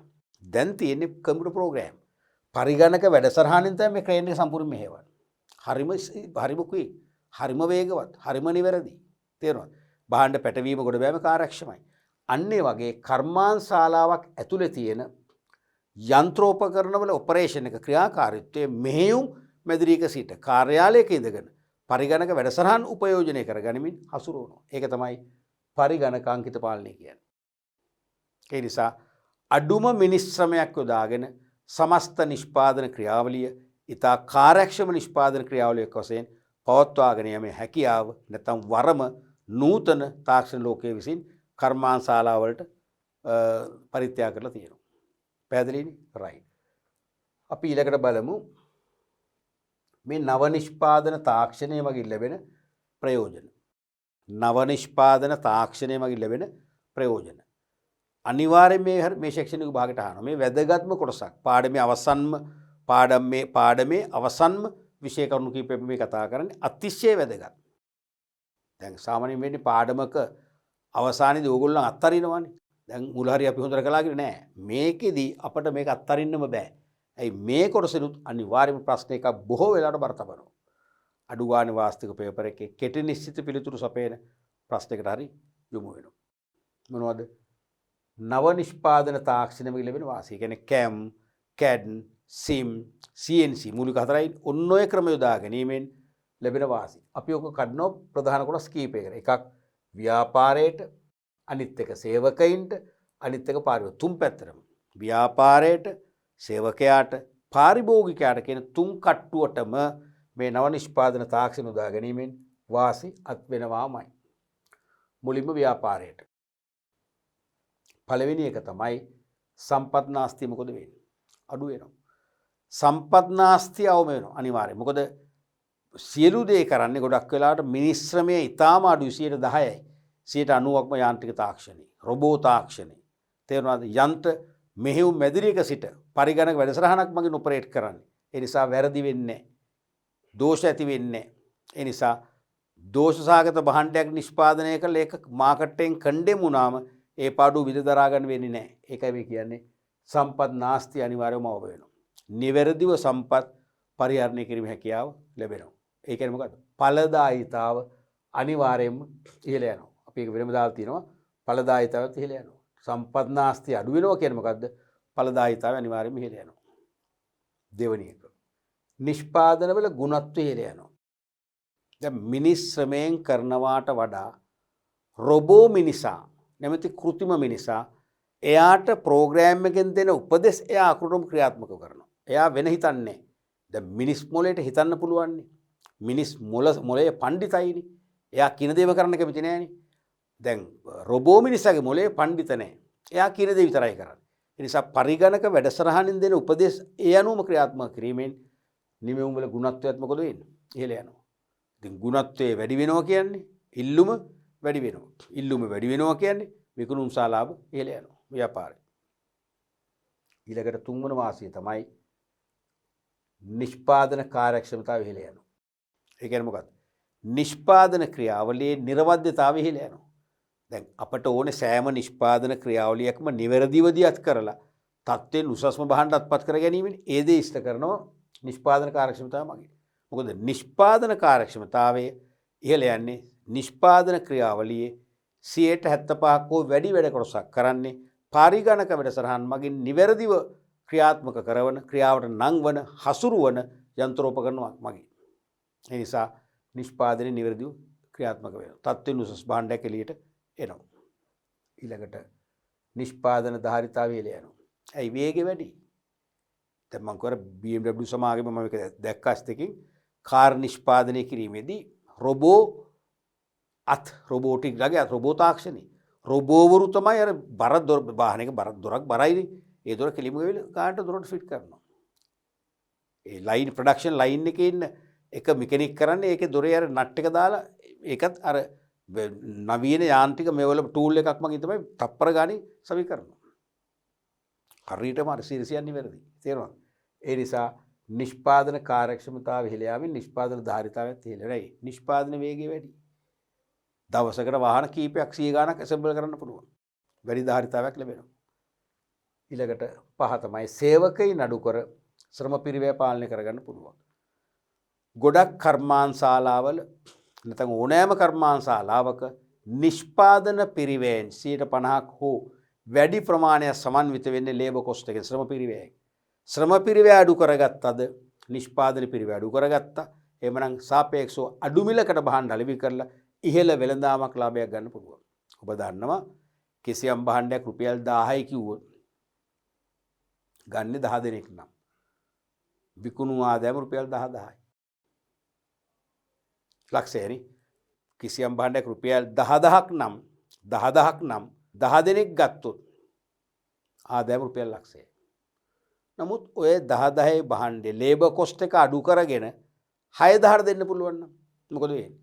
6,000 දෙන්න පුළුවන් නම් 100ක් ගන්නවා. 100ක් ගත්තොත් ආදායම කීයද? ලක්ෂ 6යි. ඔක තමයි ඇත්ත කතාව. ඒ නිසා අනිවාර්යයෙන් සේවකයන් අඩු කර ශ්‍රම පිරිවැය පාලනය කර ගැනීමෙන් අපිට පුළුවන් අඩු මිලට වෙළඳ පොළට සපයලා වෙළඳ පොළ පහසුවීම දිනන්න පුළුවන්. ඊළඟට මහා පරිමාණ නිෂ්පාදන පිරිමැසුම් ලබන්න පුළුවන්. ඇයි? එක වරකට නිෂ්පාදනය කරන ධාරිතාව වැඩි. ඒ නිසා යෙදවුම් අමුද්‍රව්‍ය අපිට බල්ක් බයින් වලින් නැත්නම් මහා පරිමාණ තොගෝසෙ මිලදී ගන්න පුළුවන්. ඉතා ඉහළ වට්ටම් ලැබෙනවා. අමුද්‍රව්‍ය ඒකකයක පිරිවැය ඉතාම අඩු වෙනවා. එකවර ප්‍රවාහනය කරන්න පුළුවන්. ප්‍රවාහන පිරිවැය අඩු වෙනවා. එකවර ඇනවුම් කරන්න පුළුවන්. සාමාන්‍ය ඇනවුම් පිරිවැය විශාල ඒකක සංඛ්‍යාවක් අතර බෙදලා ගියාම එක භාණ්ඩයක ඇනවුම් පිරිවැය වෙන්නේ රුපියල් ගාණක්. ඩොලර් එකක් දෙකක් වගේ ගාණක්.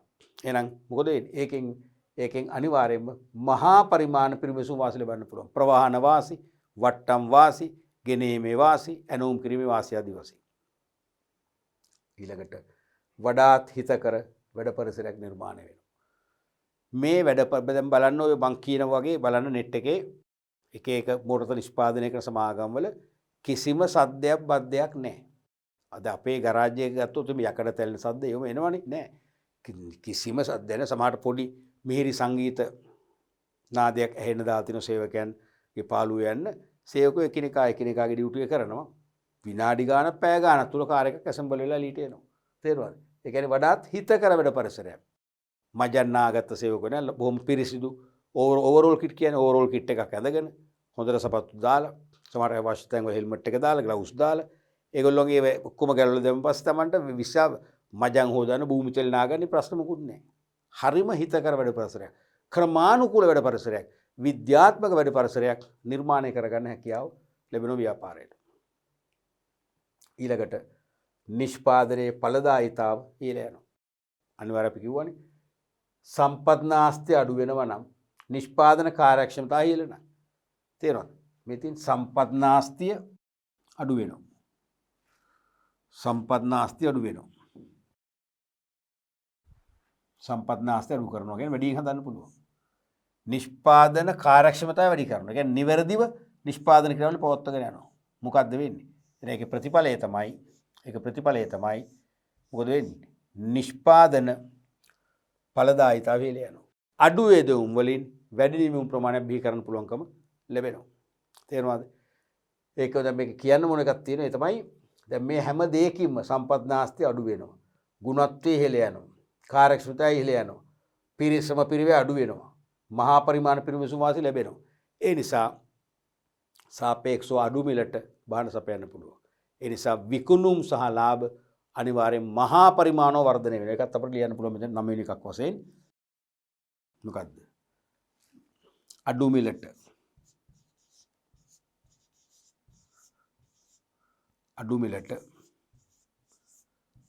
අලෙවි කර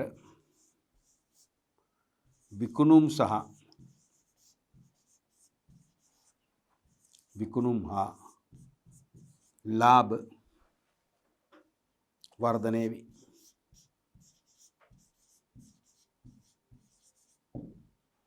පැහැදිලිද? ඔන්න වගේ ප්‍රධාන වාසි කීපයක්ම නව නිෂ්පාදන තාක්ෂණය තුළින් ව්‍යාපාරවලට ලැබෙනවා. පැහැදිලිද? පැහැදිලි. ඊළඟට අපි බලමු සේවකයින්ට. නව නිෂ්පාදන තාක්ෂණ ශිල්පක්‍රම භාවිතා කරාම සේවකයන්ටත් වාසි. සේවකයන්ටත් වාසි. පළවෙනි එක. ඒ නිසා මොකද වෙන්නේ? සේවකයන්ට වාසී කියන්නේ සේවක අභිප්‍රේරණය තුලින් ඉහළ ඵලදායීතාවක් අත්කර දෙන්න සේවකයෝ කැප වෙනවා. ඒ නිසා සේවකයින්ට මේ නව නිෂ්පාදන තාක්ෂණය මගින් වාසිදායක තත්ත්වයන් උදා කරනවා යනු අනිවාර්යයෙන්ම පෙරලා සේවකයෝ ඉහළ ඵලදායක සදා කැපවීමක් කරනවා. පළවෙනි එක තමයි නවීන තාක්ෂණයේ භාවිතයට හැකිවීමෙන් සේවක කාර්යක්ෂමතාවය යනවා. නවීන තාක්ෂණය භාවිතා කරන නිසා සේවකයන්ගේ නිෂ්පාදන කටයුතු දෙන නිර්වද්‍යතාවය නිවැරදිව ක්‍රියාශීලී ලෙස සේවකයන් ඒ කාර්යයට දායක වෙනවා. නැත්නම් සේවක කාර්යක්ෂමතාවය ඉහළ යනවා. නිවැරදි ආකාරයෙන් සේවකයෝ තමන්ගේ වැඩ කටයුතු නියැලෙන අවස්ථාව ලැබෙනවා. තේරුණාද? මොකද යාළ කරන කාර්යභාරය අඩුයි. යාන්ත්‍රික තාක්ෂණය මගින් තමයි බොහෝ දේ කරන්නේ. ඒ නිසා ඒගොල්ලන්ගේ කාර්යයන් ඒගොල්ලන්ගේ නමට වැඩෙන කාර්ය ඉතාම කාර්යක්ෂමයි. තේරුණානේ? දෙවැනි එක තමයි තම කාර්යයන් සරල වේ. සංකීර්ණ නැහැ. දැන් අපේ වාහන අලුත්වඩියා කරන තැනක ගත්තොත් එහෙම සේවකෝ දාඩිය දාගෙන මජර ගාගෙන අධික වෙහෙසටපත් වෙනවනේ. අර වැක් කිසිම ප්‍රශ්නයක් නැහැ. අඩුවන දාඩියවත් නැහැ. තමන්ගේ වැඩ හරිම ස්මූත්. රොබෝටික් තාක්ෂණේ රොබෝ අතක් මගින් අවශ්‍ය එන්ජින් එක ගාලා තිබ්බම අවශ්‍ය නැ ටික සවිකන්ද ඒකත් අපි අර කරකවන්නේ බොහොම වේගෙන් විදුලි වලින් ක්‍රියාත්මක කරන එන්න තද කිරීමේ මෙවලමක් මගින් තමයි කරන්නේ. හරිම සරලයි. වෙහෙස මහන්සිය අඩුයි. ඊළඟට සේවකයාගේ වෙහෙස අවම වෙනවා. ලොකු මහන්සියක් නෑ. අඩු මහන්සියකින් උපරිම තමන්ගේ දායකත්වයේ නිෂ්පාදන සඳහා කැප කරන්න පුළුවන්. ඊළඟ එක වැඩ ජීවිතයේ ගුණාත්මක භාවය ඉහළ යනවා. ඔක කියන එක තේරෙනවද? වැඩ ජීවිතයේ ගුණාත්මක භාවය. දැන් මම එක්තරා අවුරුද්දක ගරාජ් එකට යනවා. වාහනේ මොකක් හරි පෑරක් කරන්න ගියාම ඒක ඉතින් අර තරුණ වයසේ පිරිමි ළමයි කීප දෙනෙක් මෙකැනික් ලොසුන්ට උන් කොල්ලෝ ටික වැඩකාරයෝ වැඩ කරනවා. එතකොට එක ඒ මෙකැනික් කෙනෙක් එක පිරිමි දරුවෙක්ගේ මං හිතන්නේ ගර්ල් ෆ්‍රෙන්ඩ් එනවා දැක්ක වෙන කෙනෙක් පාරක අන්න වාගේ අසවලා එනවා කියලා. පස්සේ අර දරුවට කිලෝ මිලෝ 100ක් නැති කරන් වැඩි දාගෙන දිව්වා කියලා අන්තිමට අර ළමයා අම්පස අනිත් එකනා ගිලක පොඩ්ඩක් ඉන්න යා වොෂ්රූම් එකේ කියලා කොමාරි කොම හොදගෙන වෙන ඇඳුමක් ඇඳගෙන තමයි කතා කරන්නේ. නැත්තම් ලැජ්ජයි අර ඉන්න විදිය දැක්කනම් ඒ කසාද එතනින්ම අවසానයි. එහෙමයි වෙන්නේ. නමුත් මේක එහෙම වෙන්නේ නව නිෂ්පාදන තාක්ෂණ ශිල්පක්‍රම භාවිතා කරනකොට අර වගේ මජර ගාගෙන වෙහෙසටපත් වෙලා නැහැ. හොඳ ඕවරෝල් කිට් එකක් හැම එක හරිම පිරිසිදු එක හරිම ස්මාර්ට්. තමන්ගේ රැකියාවේ ගරුත්වය එකෙන් මොකද වෙන්නේ? වර්ධනය කරනවා. ගරුත්වය නිකන් හිතන්න නිකන් කොටකලිසමකුයි ටී-ෂර්ට් එකක දාගෙන වැඩ කරන්න කිව්වොත් මොකද වෙන්නේ? පිළිගැනීම අඩුයිනේ. තරක පිළිගැනීම වැඩි. තත්ත්වපාලකයෙක් හිතන්න ක්වොලිටි කන්ට්‍රෝල් ඩිපාර්ට්මන්ට් එකේ තත්ත්වපාලකවරයෙක් දෙනවා අර වෛද්‍යවරු නැත්නම් වෛද්‍ය ශිෂ්‍යයන් දිනවා වගේ අර සුදු පාට කෝට් එකක්. ඒකෙන් එයාට ලොකු තැනක් ගෞරවයක් ලැබෙනවා. තේරෙනවද? ඒ කියන්නේ වැඩ ජීවිතේ උසස් බවක් ලැබෙනවා. ඒ වගේ නවීන යන්ත්‍ර හා උපකරණ තමන් භාවිතා කරමින් අඩු මහන්සියකින් ඉතා නිවැරදි ලෙස වැඩ කරනවා කියන්නේ තමන්ගේ රැකියාවේ ගරුත්වය ඉහළ යනවා. වැඩ ජීවිතයේ ගුණාත්මක භාවය කියන්නේ ඒකයි රැකියා ගරුත්වය. රැකියා ගරුත්වය ඉහළ යනවා. ඒකත් ලොකු දෙයක් න්යාට.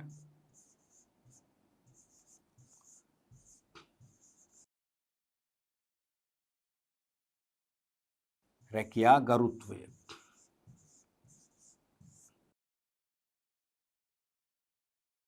පැහැදිලිනේ?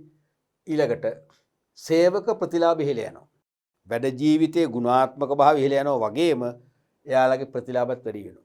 එයාලට ගෙවන වැටුප් දීමනා ප්‍රමාණය පවා වැඩි වෙනවා. මොකද හේතුව එයාලා ලබන ප්‍රතිලාභයෙන් කීප ගුණයක ප්‍රතිලාභයක් පෙරලා නිෂ්පාදනය අතරින් ලැබෙනවා. ඒ නිසා ඒගොල්ලන්ටත් ඉහළ ප්‍රතිලාභ ලබා ගන්න පුළුවන්කම ලැබෙනවා. ඊළඟට සේවක අනතුරු අවම වෙනවා. සේවකයන්ට ඒ කියන්නේ වැඩ සුරක්ෂිතතාවය උදා වෙනවා. හැම දෙයක්ම මිනිස් ශ්‍රමයෙන් කරනවා නම් අර අර්ධ යාන්ත්‍රික උපකරණ පාවිච්චි කරනවා නම් සේවකයන්ට යාන්ත්‍රික උපකරණ බොහොම ශක්තියක් යොදවලා ක්‍රියාත්මක කරන්න වෙනවා. හරිද? ඒකෙන් අනතුරුදායක තත්ත්වෙන් උදා වෙනවා. තුවාල වෙනවා. තේරුණාද? ඒ වගේ දේවල් ඉතාම අඩු වෙනවා. ඒ නිසා සේවකයෙක් පැත්තෙනුත් හොඳ තත්ත්වයක් උදා කරනවා නව තාක්ෂණ ශිල්ප ක්‍රම මගින්. ඔය වගේම නව තාක්ෂණ ශිල්ප ක්‍රම නිසා පාරිභෝගිකයාටත් වාසිදායක තත්ත්වයන් උදා කරනවද? අනිවාර්යයෙන්ම උදා වෙනවා. බලමු මොනවද කියලා. මෙතෙක් දැන් මේ නව තාක්ෂණ ශිල්ප ක්‍රම මගින් ව්‍යාපාර සහ සේවක ලැබෙන වාසිය ඇහුවා. තාම ඇහුවේ නැහැ පාරිභෝගිකයන්ට ලැබෙන වාසිය. අහන පළවෙනි අවුරුද්ද 2022 වර්ෂර හෝ 23 වෙන්න පුළුවන්. ඒ ගැන අවධානයෙන් ඉන්නටම ඕනේ. පැහැදිලිද? පළවෙනි එක තමයි උසස් ගුණත්වයෙන් යුතු භාණ්ඩ පරිභෝජනයේට අවස්ථාව සැලසෙනවා. තේරුණානේ? තත්ත්වයෙන් උසස් ගුණාත්මක භාණ්ඩ දැන් නිෂ්පාදනය වෙනවනේ. එහෙනම් වෙනදා අපිට සැකයක් නැහැ, විශ්වාසයෙන් ගන්න පුළුවන්. තත්ත්වයෙන් උසස් භාණ්ඩ හා සේවා පරිභෝජනය කරනකොට තමයි අපි කියන්නේ ජීවන තත්ත්වය ඉහළ යනවා කියලා. බාල භාණ්ඩ පරිභෝජනය කරද්දී ජීවන තත්ත්වය පහළ තත්ත්වයන් පේන්නේ. ඒක මිනිසා විසින් මානසිකව කරන මැනීමක්, ඇගීමක්. හොඳ ඇඳුමක් අඳන් ගියොත්, හොඳ වාහනයක අපි ගමන් කරොත්, හොඳ නිවසක හිටියොත් කියනවා මාරයිනේ. එයා හොඳ තත්ත්වයෙන් ඉන්නවා. මොකද ජීවන තත්ත්වය ඉහළයි. බාල වාහනයක ගියොත්, පොඩි ගෙදරක හිටියොත් මොකද වෙන්නේ ගණන් ගන්නෑ. ඒ නිසා උසස් ගුණත්වයෙන් යුත් භාණ්ඩ පරිභෝජනයේට අවස්ථාව ලැබීමෙන් ජීවන තත්ත්වය ඉහළ යනවා. දෙවෙනි එක තමයි අඩු මිලට නිමවුම් ලබා ගන්න පුළුවන්. ඇයි මේ නව තාක්ෂණ ශිල්ප ක්‍රම යොදා ගැනීමෙන් නිෂ්පාදන වේගය වැඩි වෙනවා. කාර්යක්ෂමතාවය ඉහළ යනවා. නිවැරදි භාවය වැඩි වෙනවා. නිෂ්පාදනය කිරීමේ ක්‍රමය නිවැරදි වෙනවා. සම්පත් නාස්තිය අඩු වෙනවා. තේරුණාද? ශ්‍රම පිරිවැය අඩු වෙනවා. සමස්ත නිෂ්පාදන පිරිවැය අඩු වෙනවා. ඒ නිසා අඩු මිලට භාණ්ඩ වෙළඳ පොළට එනවා. එහෙනම් අඩු මිලට ගන්න පුළුවන් නිසා අඩු පාරිභෝගික පිරිවැයකින් අපේ වුමනා සම්පූර්ණ කරගන්න පුළුවන්. තුන්වෙනි එක තමයි ජීවන තත්ත්වයේ ඉහළ යනවා. ඇයි? තත්ත්වයෙන් උසස් භාණ්ඩ අඩු මිලක් ගෙවලා වැඩිමනත් ප්‍රමාණයක් පරිභෝජනය කරනවා යනු ජීවන තත්ත්වය ඉහළ යනවා. තත්ත්වයෙන් උසස් භාණ්ඩත් අපි අරගෙන සුළු වශයෙන් පාවිච්චි කරොත් එත් නෑ. අපි කියන්නේ ආහාර පාන නම් නික අපි ලෙව කනවා කියලා. එහෙම වුණොත් අපේ ජීවන තත්ත්වය ඉහළ යන්නේ නෑනේ. අපි ප්‍රමාණවත් ආහාර පාන අරගෙන ප්‍රමාණවත් ආහාර වේලක් අපි ගන්නවා නම්, හොඳ ඇඳුම් පැළඳුම් අඳිනවා නම් තමයි අපේ ජීවන තත්ත්වය ඉහළ යන්නේ. එහෙනම් අනිවාර්යයෙන්ම ඒ තත්ත්වය අපිට උදා වෙනවා. ඊළඟට භාවිතා කිරීම පහසු වෙනවා. මේ නවීන තාක්ෂණ මෙවලම් භාවිතා කළ නිපදවන නිමෙවුම් හරිම සරල, හරිම සොෆ්ට්, අපි කියන්නේ මෘදුයි. ඒ මෘදු නිෂ්පාදිත විශේෂ මුළුතැන්ගේ උපකරණ, ඔය බ්ලෙන්ඩර් එකක් වගේ දෙයක් හරිම සරලයි නේද? හරිම පහසුයි. තේරෙනවද? ඒ කියන්නේ අර දෘඩ මෙවලම් නෙවෙයි, දැන් දෘඩ උපකරණ නෙවෙයි අපිට එන්නේ. බොහොම මෘදු භාණ්ඩ අපිට පරිහරණය කරන්න පුළුවන්කම ලැබෙනවා. ඒ නිසා අනිවාර්යෙන් භාවිතා කිරීමත් මොකද වෙන්නේ? පහසු වෙනවා. අනික නඩත්තු කටයුතුත් පහසු වෙනවා. නඩත්තු කටයුතු සමහර විට අපිටම නඩත්තු කිරීම කරන්න පුළුවන්. අපිටම අදාළ කොටස් මාරු කරගන්න පුළුවන්. නැත්නම් ඒගොල්ලෝ අදාළ ආයතනයේ හෝ ආයතනය විසින් නම් කළ සේවා නියෝජිතව රට පුරා ඉන්නවනේ. ඒ සේවා නියෝජිතයෙක් ලව්ව අපට අඩු මුදලකට ඒ සර්විස් එකත් අපට ලබා දෙනවා. ඔන්න වගේ වාසි අපිටත් තියෙනවා. පැහැදිලිද? එහෙනම් නව නිෂ්පාදන ශිල්ප ක්‍රම යොදා ගැනීමෙන් කාටද? ව්‍යාපාරිකයන්ටයි, සේවකයන්ටයි, පාරිභෝගිකයන්ට තුන්ගොල්ලන්ටම අනිවාර්යයෙන්ම හිතකර තත්ත්වයන් උදා කරනවා. පැහැදිලිද? ඔව්. ඊළඟට අපි බලමු හැම වෙලාවෙම වාසි තියෙනවා කියන්නේ අවාසි තියෙන්න ඕන. කාසියක දෙපැත්තක් තියෙනවා වගේ. හරිද? බලමු අපි ඊළඟට නව තාක්ෂණ උදා ගැනීමේ අවාසි. ඒකත් අපි බලමු ව්‍යාපාරයට, සේවකයින්ට, පාරිභෝගිකයාට වෙන වෙන්න. නව තාක්ෂණ උදා ගැනීමෙන් ව්‍යාපාරත් කරගන්න අවාසි. පළවෙනි එක තමයි විශාල ආයෝජනයක් කළ යුතු වේ. ඔන්නෝක ලොකු ප්‍රශ්නයක්. හැම ව්‍යාපාරිකයෙකුටම මේ தත්ත්වය එකවරට උදා කරගන්න බෑ. අත්පත් කරගන්න බෑ. මොකද විශාල මුදලක් ආයෝජනය කරන්න ඕනේ. මොකටද? ආරම්භක පිරිවැය. ඇයි? නවීන යන්ත්‍රෝපකරණ මිලදී ගන්න, මෙවලම් මිලදී ගන්න, ඒවට ගැලපෙන ලෙස කම්මල් පිරියත හදන්න, වෙනස් කරන්න. තේරුණාද? ඒ වගේම සේවකයන් පුහුණු කරන්න ආදි වශයෙන් විශාල පිරිවැයක් දරන්න වෙනවා. විශේෂයෙන්ම ආරම්භක ප්‍රාග්ධන පිරිවැය අධිකයි. ඒක ලොකු අවාසියක්. දෙවෙනි එක තමයි සේවක පුහුණුවට වැඩි පිරිවැයක් දැරිය යුතුයි. දැන් මේ සදා අනිවාර්යයෙන්ම සේවකයන් පුහුණු කරන්න ඕනේ. මට මතකයි රාජ්‍ය බැංකුවකට මම ගියා දැන් අවුරුදු කිහිපයකට පෙර. කැමෙද බොහොම හිමින් වැඩ කරන්නේ.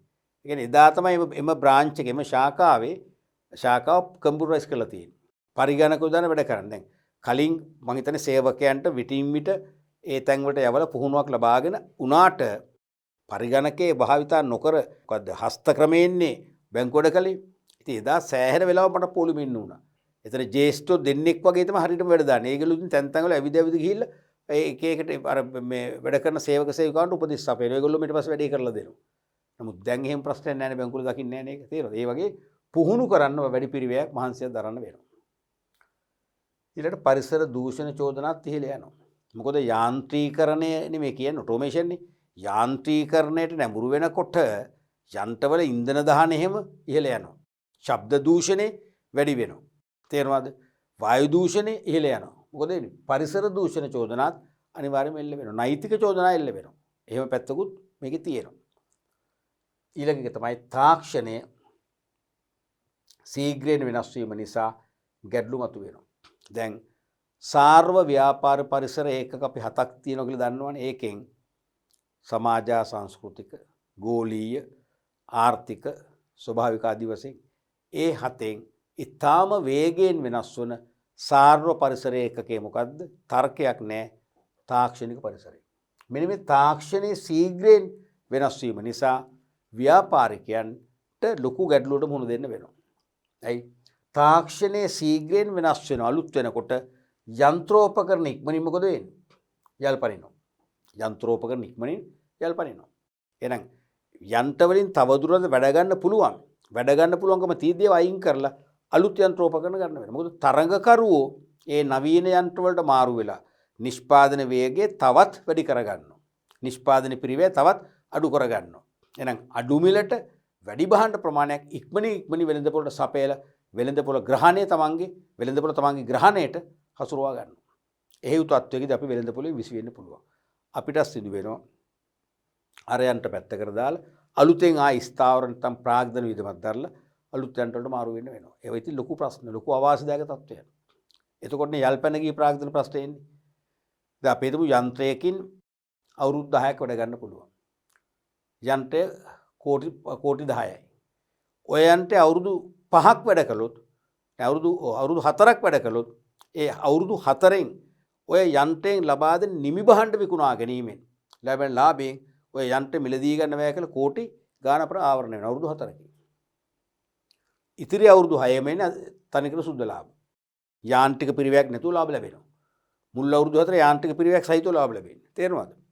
අපි හිතමු තාක්ෂණය වෙනස් වීම නිසා නවීන යන්ත්‍ර ඇවිල්ලා මේක අවුරුදු 2කින් අයින් කරා කියලා අපි. එහෙනම් මොකද වෙන්නේ? කෝටි 10න් කෝටි 5ක් 6ක් වගේ තමයි කවරලා තියෙන්නේ.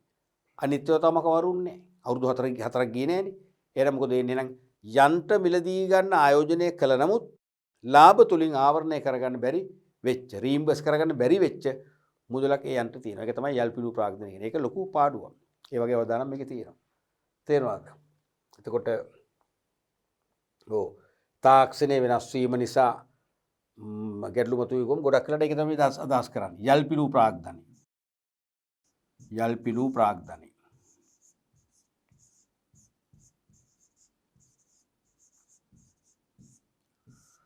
ගැටලු ඇති වෙනවා. ඊළඟට සේවක සබඳතා පහළ යාමෙන් ඵලදායීතාවයට බලපෑම් ඇති වෙනවා. එහෙම දෙයක්ත් තියෙනවා. දැන් යාන්ත්‍රීකරණය වීමේදී සේවකයන්ගේ සම්බන්ධතා අඩුයි. තේරෙනවද? තත්ත්වකව වගේ දේවල් එහෙම ක්‍රියාත්මක කරන්න අපහසුයි. දැන් මට හිමි කොටස මට දීපු නව යාන්ත්‍රික ශිල්ප ක්‍රම සහිත මෙවලම් යොදාගෙන මම වැඩේ කරනවා. ඒ හැරෙන්න මට වෙන මොකුත් කරන්න බෑ. ටී බ්‍රේක් එක, තේ විවේකය, ඒ වගේම කෑම විවේකය එනකම් මම වැඩ. අනිත් ඇත්ත එක පොඩි විහිළුවක් කරන්න රටතොරකට කතා කරන හිම සම්බන්ධතා නැහැ. තේරුණාද? ඒ නිසා සේවක හුදකලා බවක් ඇති වෙනවා. ඒ නිසාම සේවකයන්ට පොඩි පාළුවක් හුදකලා බවක් ඇතිවීම නිසාම සේවකෝ සෙමින් වැඩ කරන්න පුළුවන්. ඒගොල්ලෝ දන්නේ වෙනතෝ මන්දෝත්සාහයටපත් වෙන්න පුළුවන්. අන්න මොකද එන්නේ? ඵලදායීතාවයට බලපෑමක් ඇති වෙන්න පුළුවන් නිසා. ඊළඟට රැකියා සැපයුම අඩු වී සමාජ වගකීම් පහළ යාම. ඒක තේරෙනවද? ව්‍යාපාරවල සමාජ වගකීම් අපි කතා කරානේ. මතකද? දෙවන තුන්වන පාඩම්වලදී ඒ සමාජ වගකීම් සෑම ව්‍යාපාරයක්ම සමාජයට වගකීමෙන් යුතුව සමාජයට වැඩදායි වන විදියට තමන්ගේ ව්‍යාපාර කටයුතු මෙහෙවන්න ඕනේ. තේරුණානේ? එතකොට ඒ ප්‍රධාන සමාජ වගකීමක් තමයි හැකියපමණ රැකියා සැපයීම. මොකද රජයන් විසින් රටවල් පාලනය කළාට රජයකට රැකියා නැහැ. රජයේ රැකියා බැංකු නැහැනේ.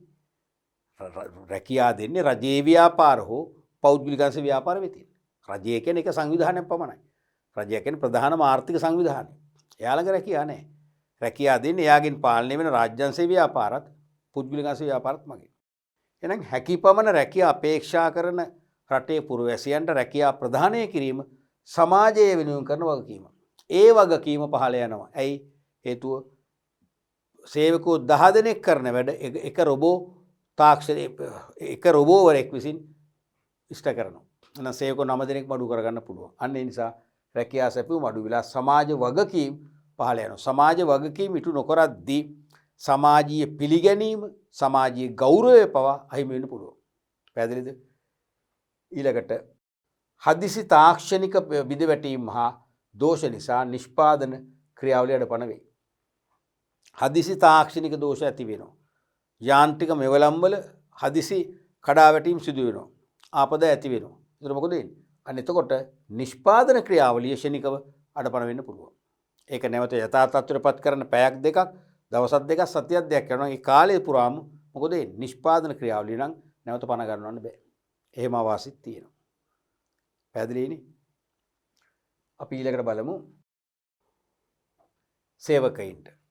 ඔයගේ ව්‍යාපාරවලට මේ නව තාක්ෂණ ශිල්ප ක්‍රම භාවිතය අවාසිදායක වගේම සේවකයින්ට අවශ්‍ය තියෙනවා. පළවෙනි එක තමයි සේවකයින්ගේ ස්වාභාවික කුසලතාවයටපත් වෙන වැදගත් මේක අවාසිය. සේවකයින්ගේ ස්වාභාවික කුසලතාව යටපත් වෙනවා. මම ඔබට කලින් කිව්වා මම විශ්වවිද්‍යාලේ ඉගෙන ගන්න කාලේ හෝමගම ප්‍රදේශයේ මං බෝඩ් වල ඉන්නකොට ඒකද රැනෙක්ස් හිටපු අයියා. එයා හොඳ ඩිසයිනර් කෙනෙක්. හොඳ චිත්‍ර ශිල්පියෙක්. එයා හොඳ ආදායමක් උපද්දව ගත්තා. 180ම එයා ගෙදර වැඩ කරන්නේ. ඒ හදපු බහඬ සැලසුම් බාර දෙන්න තමයි එතනට යන්නේ කාර්යාලයට. තේරෙනවද? එතකොට ඒ වගේ අය. ඊට පස්සේ මම ගාල්ලේ තව හිටිය ආටිස්ට් කෙනෙක් තාම ඉන්නවා. එයාට පුදුම වැඩ තොගයක් තිබුණා. ඒ අතින් උළුවේ සාහත වැඩ කරන්නේ. ඒගොල්ලන් අතින් කරද්දි පරිගණකේ නැති කාලේ හරිම නිර්මාණශීලී. නමුත් පරිගණක ඇවිල්ලා කම්පියුටර් ප්‍රෝග්‍රෑම්ස් ආවා, ෆොටෝෂොප් වගේ ක්‍රම ආවා. තේරෙනවද? කොරල් ඩ්‍රෝ වගේ මේ ප්‍රෝග්‍රෑම්ස් ආවන් පස්සේ මොකද උනේ? ඕනම කෙනෙකුට පරිගණකේ ඔපරේට් කරන්න දන්න ඕනම කෙනෙකුට බහඬ සැලසුම් හදන්න පුළුවන්කම ලැබුණා.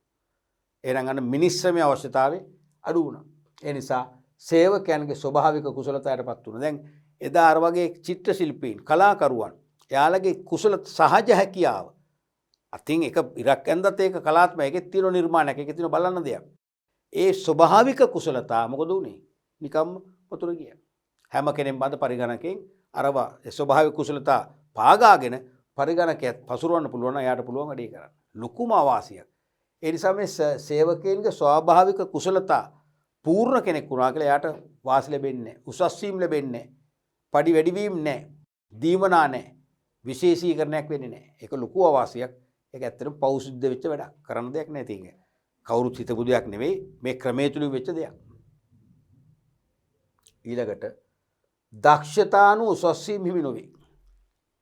තේරෙනවද? දැන් වෙනදා මිනිස් ශ්‍රමයෙන් වැඩිපුර නිෂ්පාදන ක්‍රියාවලියට දායකත්වය දෙද්දී වැඩිපුර නිෂ්පාදන ක්‍රියාවලිය සාර්ථක කරගන්න දායකත්වයක් දෙන්නේ කවුද? නිමෙවුම් ගුණාත්මක භාවය ආරක්ෂා කරන්න ක්‍රියාත්මක වෙන්නේ කවුද? කියන එක අනුව ප්‍රොමෝෂන් ලැබෙනවනේ. උසස් වීම ලැබෙනවා. දිරිදීමනා ලැබෙනවා. අතිරේක දීමනා ලැබෙනවා. නමුත් දැන් ඒව ලැබෙන්නේ නැහැ. හැමෝම එකයිනේ දැන්. පරිගණකයෙන් වැඩ කරන්න පුළුවන් හැමෝම එකයි. ඒ නිසා දක්ෂතානුසස් වීම ක්‍රමේ අහිමි වෙලා ගියා. ලොකු අවශ්‍යක ඒක ඒ නිසා. දැන් ඒ නිසා සේවකයෝ හැමදේමගේ දක්ෂයින් පවා තමන්ගේ ස්වභාවික දක්ෂ කුසලතා එළියට අරන් වැඩ කරන්න කැමති නැහැ. ඒ කාටත් එකයිනේ. ඊළඟට සේවකයින්ද යාන්ත්‍රීකරණය වෙනවා. සේවකයෝත් යාන්ත්‍රීකරණය වෙනවා. කොටින්ම මේ කතා කරන මට පවා කැල්කියුලේටර් භාවිතයට පෙර පුංචි සාමාන්‍යයෙන් 6 7 8 වසර ඉඳන්ම උසස් පෙළ ලියනකම් අපිට උසස් පෙළ කාලේ කැල්කියුලේටර් පාවිච්චි කරන්න බෑ. ලියනකම්ම සාමාන්‍ය ඕනම ගණන් කීපයක් ඕගොල්ලෝ කිව්වොත් කටින් මම ටක් ගාලා එකතු කරනවා. මනස එකතු කරනවා. එහෙම කියන්න පුළුවන්. සාමාන්‍යයෙන් අපි තුමු 1350 5560 10200 1230 කීයද එකතු කරාම මට තප්පර 30 කියන්න පුළුවන්. දැන් දවස් 30ක් ගියක් කියන්න බෑ. ඇයි? අපි අරවට යොමු වුණා. ඇඩින් මැෂින් එකට නැත්නම් එකතු කිරීම යන්ත්‍රයට, කැල්කියුලේටරයට, ගණක යන්ත්‍රයට හුරු වුණා. පරිගණකේ කීබෝඩ් එකට, ෆෝන් එකේ තියෙන කැල්කියුලේටරයට අපි හුරු වෙලා ඉවරයි. මොකද අපිට දැන් ස්වභාවිකව අපේ ගණන් හැදීමේ ශාස්ත්‍රය දැන් අපෙන් ඈත් වෙලා තියෙනවා. අන්න ඒ වගේ සේවකයින්ද යාන්ත්‍රීකරණය වෙනවා. අපිට මැෂින් එක නැත්තම් වැඩ කරන්න බෑ. මැෂින් එකත් එක්ක අපි වැඩ කරන්නේ. අපිත් යාන්ත්‍රීකරණය වෙලා. ඊළඟට සේවක සබඳතාවම වෙනවා. අනිවාර්යයෙන්ම සේවක සබඳතාවම වෙනවා. මොකද සේවකයන්ටත් අන් සේවකයන්ගේ ඇසුර අවශ්‍යයි. අන් සේවකයන් සමග විහිළු කරන්න, රටතොර ගැන පොඩ්ඩක් කතා කරන්න, පවුලේ තොරතුරු කතා බෙදා ගන්න, අපි කියන්නේ ෂෙයා කර ගන්නවා කියලා. Tamanගේ තියෙන පවුලේ ප්‍රශ්න බෙදා හදා ගන්න, මනස ක්ලියර් කරගන්න එවැනි අවස්ථාවලු. ඒ නිසා සේවක සබඳතා අවම වීමෙන් සේවකයොත් මොකද වෙන්නේ? සේවකයොත් හුදකලා බවක් ඇති වෙනවා. සේවක හුදකලා බව. සේවක හුදකලා බව. හුදකලා බව. හුදකලානේ හුදකලා බව. සේවක හුදකලා බව ඉහළ යාම. එහෙමත් ප්‍රශ්න ඇති වෙනවා. ඔය වගේ සේවකයන්ගේ පැත්තෙනුත් අවාසිදායක තත්ත්වෙන් මේක නැතුවා නොවේ. ඊළඟට පාරිභෝගිකයා වන අපිටත් අවාසිදායක තත්ත්වෙන් උදා වෙනවා. අපිටත් තියෙනවා. මොනවද? එකක් තමයි භාවිතයට දැනුමක් ලබා ගත යුතු. දැන් යාන්ත්‍රීකරණය නව තාක්ෂණය තුලින් බිහි කරන නව භාණ්ඩ භාවිතා කරන්න විශේෂ දැනුමක් ලබා ගන්න ඕනේ. තේරෙනවද? විශේෂ පුහුණුවක් ලබන්නට ඕනේ. ඒ නිසා අනිවාර්යයෙන්ම ඒකට අපි වෙනම මහන්සියක් වෙන්න ඕනේ. ඒ සමහරට අපි මුදලක් ගෙවලා දන්න කෙනකින් අහගන්න ඕනේ. එහෙම ගැටලුව ඇති වෙනවා. ඒකත් අවාසියක්. තේරුණාද? ඊළඟට ඉක්මනින් භාණ්ඩ යල්පැනීමෙන් නැතිවන අපහසුතාව. ඉක්මනින් භාණ්ඩ යල්පයිනවා. ඇයි? නව තාක්ෂණයත් එක්ක නිතරම අලුත් නිර්මාණ එනවා. පරිගණක වැඩසටහන් යොදාගෙන ෆොටෝෂොප් නැත්නම් කොරල් ඩ්‍රෝ වැනි ක්‍රම යොදාගෙන නව නිෂ්පාදිත සැලසුම් ලෝකයේ නිෂ්පාදකයන්ට ලබා දෙනවා. ඒකේ ග්‍රැෆික් ඩිසයිනර්ස්ලා විසින්. ඒ නිසා නිතර අලුත් මාදිලි නිෂ්පාදිත වෙනවා. මොකද අර අපේ පරණ නිෂ්පාදිතේ යල්පනිනවා. අපිටත් අරව ගන්න උවමනාවක් ඇති වෙනවා. තේරෙනවා? අපි ඒව පරිභෝජනය කරන්න ගන්නවා. මොකද වෙන්නේ? එහෙනම් ඉක්මනින් අපි ළඟ තියෙන භාණ්ඩ යල්පැනීමෙන් අපිට විශාල මූල්‍ය ගැටලු ඇති වෙනවා. අපි හිර වෙනවා. දැන් අපි කියනව නේද කොච්චර සල්ලි හම්බ කරත් සල්ලි මදි කියලා ජීවත් වෙන්නේ.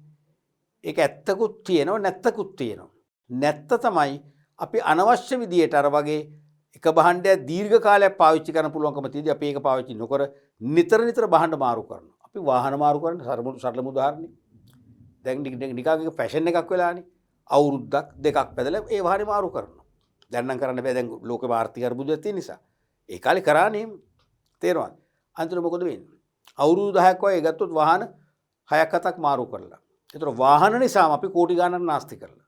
ඉතින් කියන ජීවිතේ සල්ලි මදි කියලා. අන්න ඒ වගේ අවශ්‍යතාවක තත්ත්වයක් මේක උදා වෙනවා. තේරෙනවද? ඉක්මනින් යහන්න භාණ්ඩ යල්පනිනවා. ඒ නිසා අපට මූල්‍ය ගැටලුත් මතු වෙනවා. අනිත් එක තමයි ස්වාභාවික පරිසරය හා බද්ධ වූ ජීවන රටාවක් ඇති වෙනවා.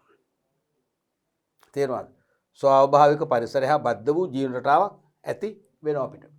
ඒ හේතුව අපිට අනිවාර්යයෙන්ම මේ මෙවලම් යොදාගෙන අපිට පුළුවන් තනියම ජීවත් වෙන්න. අපිට ඕනම ඈත ප්‍රදේශයක ගිහිල්ලා අපි සංචාරයකට ගිහිල්ලා කාමරයක් කරන් උයාපිහා ගන්න අපිටම ආවේනික අපිට සමාජෙන් ටිකක් ඈත් වෙලා නිදහසේ ඉන්න ඕන කියලා අපිට පුංචි ගයක් හදාගෙන ඕනම වනාන්තරයක වනගත වෙන්නේ නැයි. මේ නවීන උපකරණ තියෙනවනේ. ලේසි. පොඩි ජෙනරේටර් කරන් ගියාම අපිට පුළුවන් මේ සිංහරාජිත් උනත් ගිහලා පදිංචි වෙන්න. එහෙමනේ. ඒ නිසා අපේ ස්වභාවික පරිසරයට අපේ ජීවන රටාව අනිවාර්යයෙන්ම බද්ධ වීමකුත් ඇති වෙනවා. ඒකෙන් වෙන්නේ මොකද්ද? අපි අනිවාර්යයෙන්ම ස්වභාවික පරිසරය තුළ හුදකලා වෙනවා කියන අපි සමාජය ඇසුරෙන් බැහැර වෙනවා. එහෙමත් අවශ්‍යයක් උක තියෙනවා. ඊළඟට ගෘහයේ බලශක්ති පරිභෝජනය හා පිරිවැහිල යනවා. ඒක නම් වෙනවමනේ. හොඳට බලන්න හොට් ප්ලේට් එක, අයන් එක, ෆ්‍රිජ් එක, ඔය තුනේ වගේම මොකද්ද සීලින් ෆෑන් එක. සීලින් ෆෑන් වලට යනවනේ. ඔය 4 මාසයක් පාවිච්චි නොකර බලන්න. ඔයගලගේ විදුලි බිල 70%ක්ම අඩු වෙනවා. විශාල. ඒ වගේ මේ නවීන පාරිභෝගික භාණ්ඩ යාන්ත්‍රික මෙවලම් අපිට පාවිච්චි කරනවා කියන්නේ අපි අනිවාර්යයෙන්ම බලශක්ති නාස්තියක් කරනවා. ඒ නිසා අනිවාර්යයෙන්ම බලශක්ති සදා ඉහළ පිරිවැයක් දරන්න වෙනවා. සමස්තයක් වශයෙන් පාරිභෝගික පිරිවැය වර්ධනය වෙනවා. ඉහළ යනවා. ජීවන වියදම ඉහළ යනවා. එහෙම ගැටලු ඇති වෙනවා. එන්න වගේ ව්‍යාපාරවලට සේවකින්ට වගේම පාරිභෝගිකයන් වන අපිටත් මේ වගේ අවාසිකදායක තත්ත්වයන් උදා වෙනවා. පැහැදිලිනේ? එතකොට අපි අද පාඩම් පරිච්ඡේදයෙන් කළේ 13 වසරට අදාළව විභාගයට අනිවාර්යෙන් බර තබන ප්‍රධාන මාතෘකාවක් වන මෙහෙයුම් කළමනාකරණය හා සම්බන්ධ අවසන් පාඩම් පරිච්ඡේදය වන ඵලදායීතාවය සහ නව නිෂ්පාදන තාක්ෂණ ශිල්පක්‍රම කියන ඒකකේ සාර්ථකව නිම කළා. අපි මේ තුලින් ඒ 13 වන පාඩම් මේකකේ සම්පූර්ණයෙන්ම නිමාව දකිනවා. අපි අද පාඩමෙන් වැදගත් ලෙසම අවධාරණය කරේ ඵලදායීතාවය. මම නැවත මතක් කළා, දැනුත් මතක් කරනවා. මෙහෙයුම් කළමනාකරණයේදී අපි අනුගමනය කරන සියලු කළමනාකරණ ශ්‍රේණියන්. එනම් නිෂ්පාදන ඉංජිනේරුකරණය, නිෂ්පාදන සැලසුම්කරණය, ද්‍රව්‍ය මිලදී ගැනීම, පර්යේෂණ හා සංවර්ධනය, නිෂ්පාදන පාලනය කියන මෙහෙයුම් කළමනාකරණයේ හදවත බඳු ඒ ශ්‍රේත පහම නිසියාකාරව ක්‍රියාත්මක වුණත් ප්‍රමාණවත් ඵලදායීතාවයක් ලැබෙන්නේ නැත්නම් මෙහෙයුම් කළමනාකරණය අසාර්ථක ලේඛනයට තමයි වැටෙන්නේ, අසාදු ලේඛනයට තමයි වැටෙන්නේ. ඒ නිසා මෙහෙයුම් කළමනාකරණයේ පනගන්වන, මෙහෙයුම් කළමනාකරණය උපවත් කරන විශේෂම සංකල්පයක් තමයි ඵලදායීතාවය. ප්‍රොඩක්ටිවිටි එක වැඩි වෙනවා කියන්නේ මෙහෙයුම් කළමනාකරණයේ සාර්ථකත්වය තමයි ගම්‍යමාන කරන්නේ. ඵලදායීතාවය පහළ යනවා කියන්නේ මෙහෙයුම් කළමනාකරණයේ අසාර්ථකත්වය තමයි විද්‍යාමාන කරන්නේ. ඔක තමයි ඇත්ත කතාව. එතකොට අපි ඵලදායීතාවය කියලා කිව්ව මොකද්ද? යෙදවුම් නිමෙවුම් නැත්නම් නිමෙවුම් හා යෙදවුම් අතර අනුපාතික සම්බන්ධතාවය. ඒ සම්බන්ධතාවය සංඛ්‍යාත්මකව ගණනය කරාම එකට වැඩි අගයක් ගත්තොත් තමයි ඵලදායීතාව ඉහළයි කියලා කියන්නේ. අපි කිව්වා ඵලදායීතාව වර්ධනය කරගත හැකි ක්‍රම මූලික කීපයක් කිව්වා. මොකද්ද? එකක් යෙදවුම් ස්ථාවරව තියෙද්දි යෙදවුම් වෙනස් කරන්නේ නැහැ. නිමෙවුම් වැඩි කරනවා. ඵලදායීතාව ඉහළ යනවා. අනික නිමෙවුම් ස්ථාවරයි. ස්ථාවරව තියෙද්දි යෙදවුම් අඩු කරනවා. ඵලදායීතාව වැඩි වෙනවා. අනික දෙකම අඩු කරනවා. අඩු කළාට නිමෙවුම් අඩු කරනවාට වඩා වැඩි වේගෙන් යෙදවුම් අඩු කරනවා. අන්න ඵලදායීතාව ඉහළ යනවා. එක්කෝ දෙකම වැඩි කරනවා. වැඩි කළාට යෙදවුම් වැඩි කරන වේගයට වඩා වැඩි වේගෙන් නිමෙවුම් වැඩි කරගන්නවා. ඵලදායීතාව ආරක්ෂා වෙනවා. අපි ඊළඟට කිව්වා ඵලදායීතාවේ ප්‍රභේද දෙකක්. සමස්ත ඵලදායීතාවේ, ආංශික ඵලදායීතාවේ. සමස්ත ඵලදායීතාවය කිව්වේ සමස්ත නිමෙවුම් සමස්ත යෙදවුම් වලින් බෙදීමෙන් ලැබෙන ඵලදායීතාවය. සමස්ත නිමෙවුම් සමස්ත යෙදවුම් වලින් බෙදීමෙන් ලැබෙන ඵලදායීතාවය. පැහැදිලිද? ඒත් එකම අපි කිව්වා ආංශික ඵලදායීතාවය. කියන්නේ යන්ත්‍ර, ශ්‍රමය, අමුද්‍රව්‍ය සඳහා ලැබෙන ඵලදායීතාව වෙනම ගණනය කරන්න පුළුවන් කියලා කිව්වා. ඒත් එකම අපි කිව්වා මේ ඵලදායීතාව වැඩි කර ගැනීමට නව නිෂ්පාදන ශිල්පීය ක්‍රම භාවිතා කරන බව. නව නිෂ්පාදන ශිල්පීය ක්‍රම තුළින් අනිවාර්යයෙන්ම මොකද වෙන්නේ? ඵලදායීතාව වර්ධනය කරගන්න පුළුවන් බව. ප්‍රධාන ශිල්ප ක්‍රම 4ක් කිව්වා. එකක් කම්පියුටර් ඒඩඩ් ඩිසයිනින්. ඒ කියන්නේ CAD තාක්ෂණය. පරිගණක ආධාරක නිර්මාණ ක්‍රමය. ඒ කියන්නේ පරිගණක වැඩසටහන් භාවිතා කරලා නිෂ්පාදිත සැලසුම් නිර්මාණය කිරීම. තාම නිර්මාණශීලී නිමෙවුම් බිහි කරන්න වෙළඳපොළට දායාද කරන්න ඒකේ ලොකු දායකත්වයක් දෙනවා කියලා කිව්වා. අනික කැම් තාක්ෂණය, කම්පියුටර් ඒඩඩ් මැනුෆැක්චරින්, පරිගණක ආධාරක නිෂ්පාදන ක්‍රමය. ඒ කියන්නේ පරිගණක වැඩසටහන් සහිත යන්ත්‍ර උපකරණ භාවිතා කරලා නිෂ්පාදන කටයුතු කාර්යක්ෂම ලෙස පවත්වාගෙන යාම. අනිත් එක කම්පියුටර් ඉන්ටග්‍රේටඩ් සිස්ටම් එක. නැත්තම් CIC ක්‍රමය, කම්පියුටර් ඉන්ටග්‍රේටඩ් සිස්ටම් එක. ඒ කියන්නේ පරිගණක සමෝදානිත නිෂ්පාදන ක්‍රමය. නැත්තම් කම්පියුටර් ඉන්ටග්‍රේටඩ් මැනුෆැක්චරින් සිස්ටම් එක. කම්පියුටර් ඉන්ටග්‍රේටඩ් මැනුෆැක්චරින් සිස්ටම් එක. CIM එතකොට එන්නේ SIM. ඒ කියන්නේ පරිගණක වැඩසටහන් සහිත යාන්ත්‍රික මෙවලම් භාවිතා කරමින් නිෂ්පාදන සැලසුම් කරනයේදීම වගේම නිෂ්පාදන ක්‍රියාවලියත් පවත්වගෙන යාම දෙකම. ඒ කියන්නේ කැම් තාක්ෂණයයි කැට් තාක්ෂණය ඒකාබද්ධ කරම අවස්ථාව. ඊට පස්සේ අපි කිව්වා CNC ක්‍රමය කම්පියුටර් නියුමරිකල් control system. ඒ කියන්නේ යන්ත්‍රාගාරයේ තියෙන යාන්ත්‍රික ක්‍රියාකාරීත්වය මෙහෙයුම් මැදිරියක සිට පරිගණක වැඩසටහන් භාවිතා කරලා නැත්නම් පරිගණකයේ යතුරු පුවරුස්වා මූසික පාවිච්චි කරලා මෙහෙවන ක්‍රමය. ඔය වගේ අපි මේ නව තාක්ෂණ ශිල්ප ක්‍රම මගින් නිෂ්පාදකයෝ, ඒ වගේම ගනුදෙනුකරුවෝ, ඒ වගේම සේවකයෝ තුන්ගොල්ලම වාසි ලබනවා කියලා කිව්වා. පොඩි පොඩි අවාසිත් තියෙනවා. තේරෙනවද? විශේෂයෙන්ම නිෂ්පාදකයන්ගේ නිමවුම් වල ගුණත්වය වැඩි වෙනවා. නිෂ්පාදන වේගය ඉහළ යනවා. නිෂ්පාදන ධාරිතාව වැඩි වෙනවා. මහා පරිමාණ පිරිමැසුම් වාසි ලැබෙනවා. අඩු මිලට සපයන්න පුළුවන්කම ලැබෙනවා.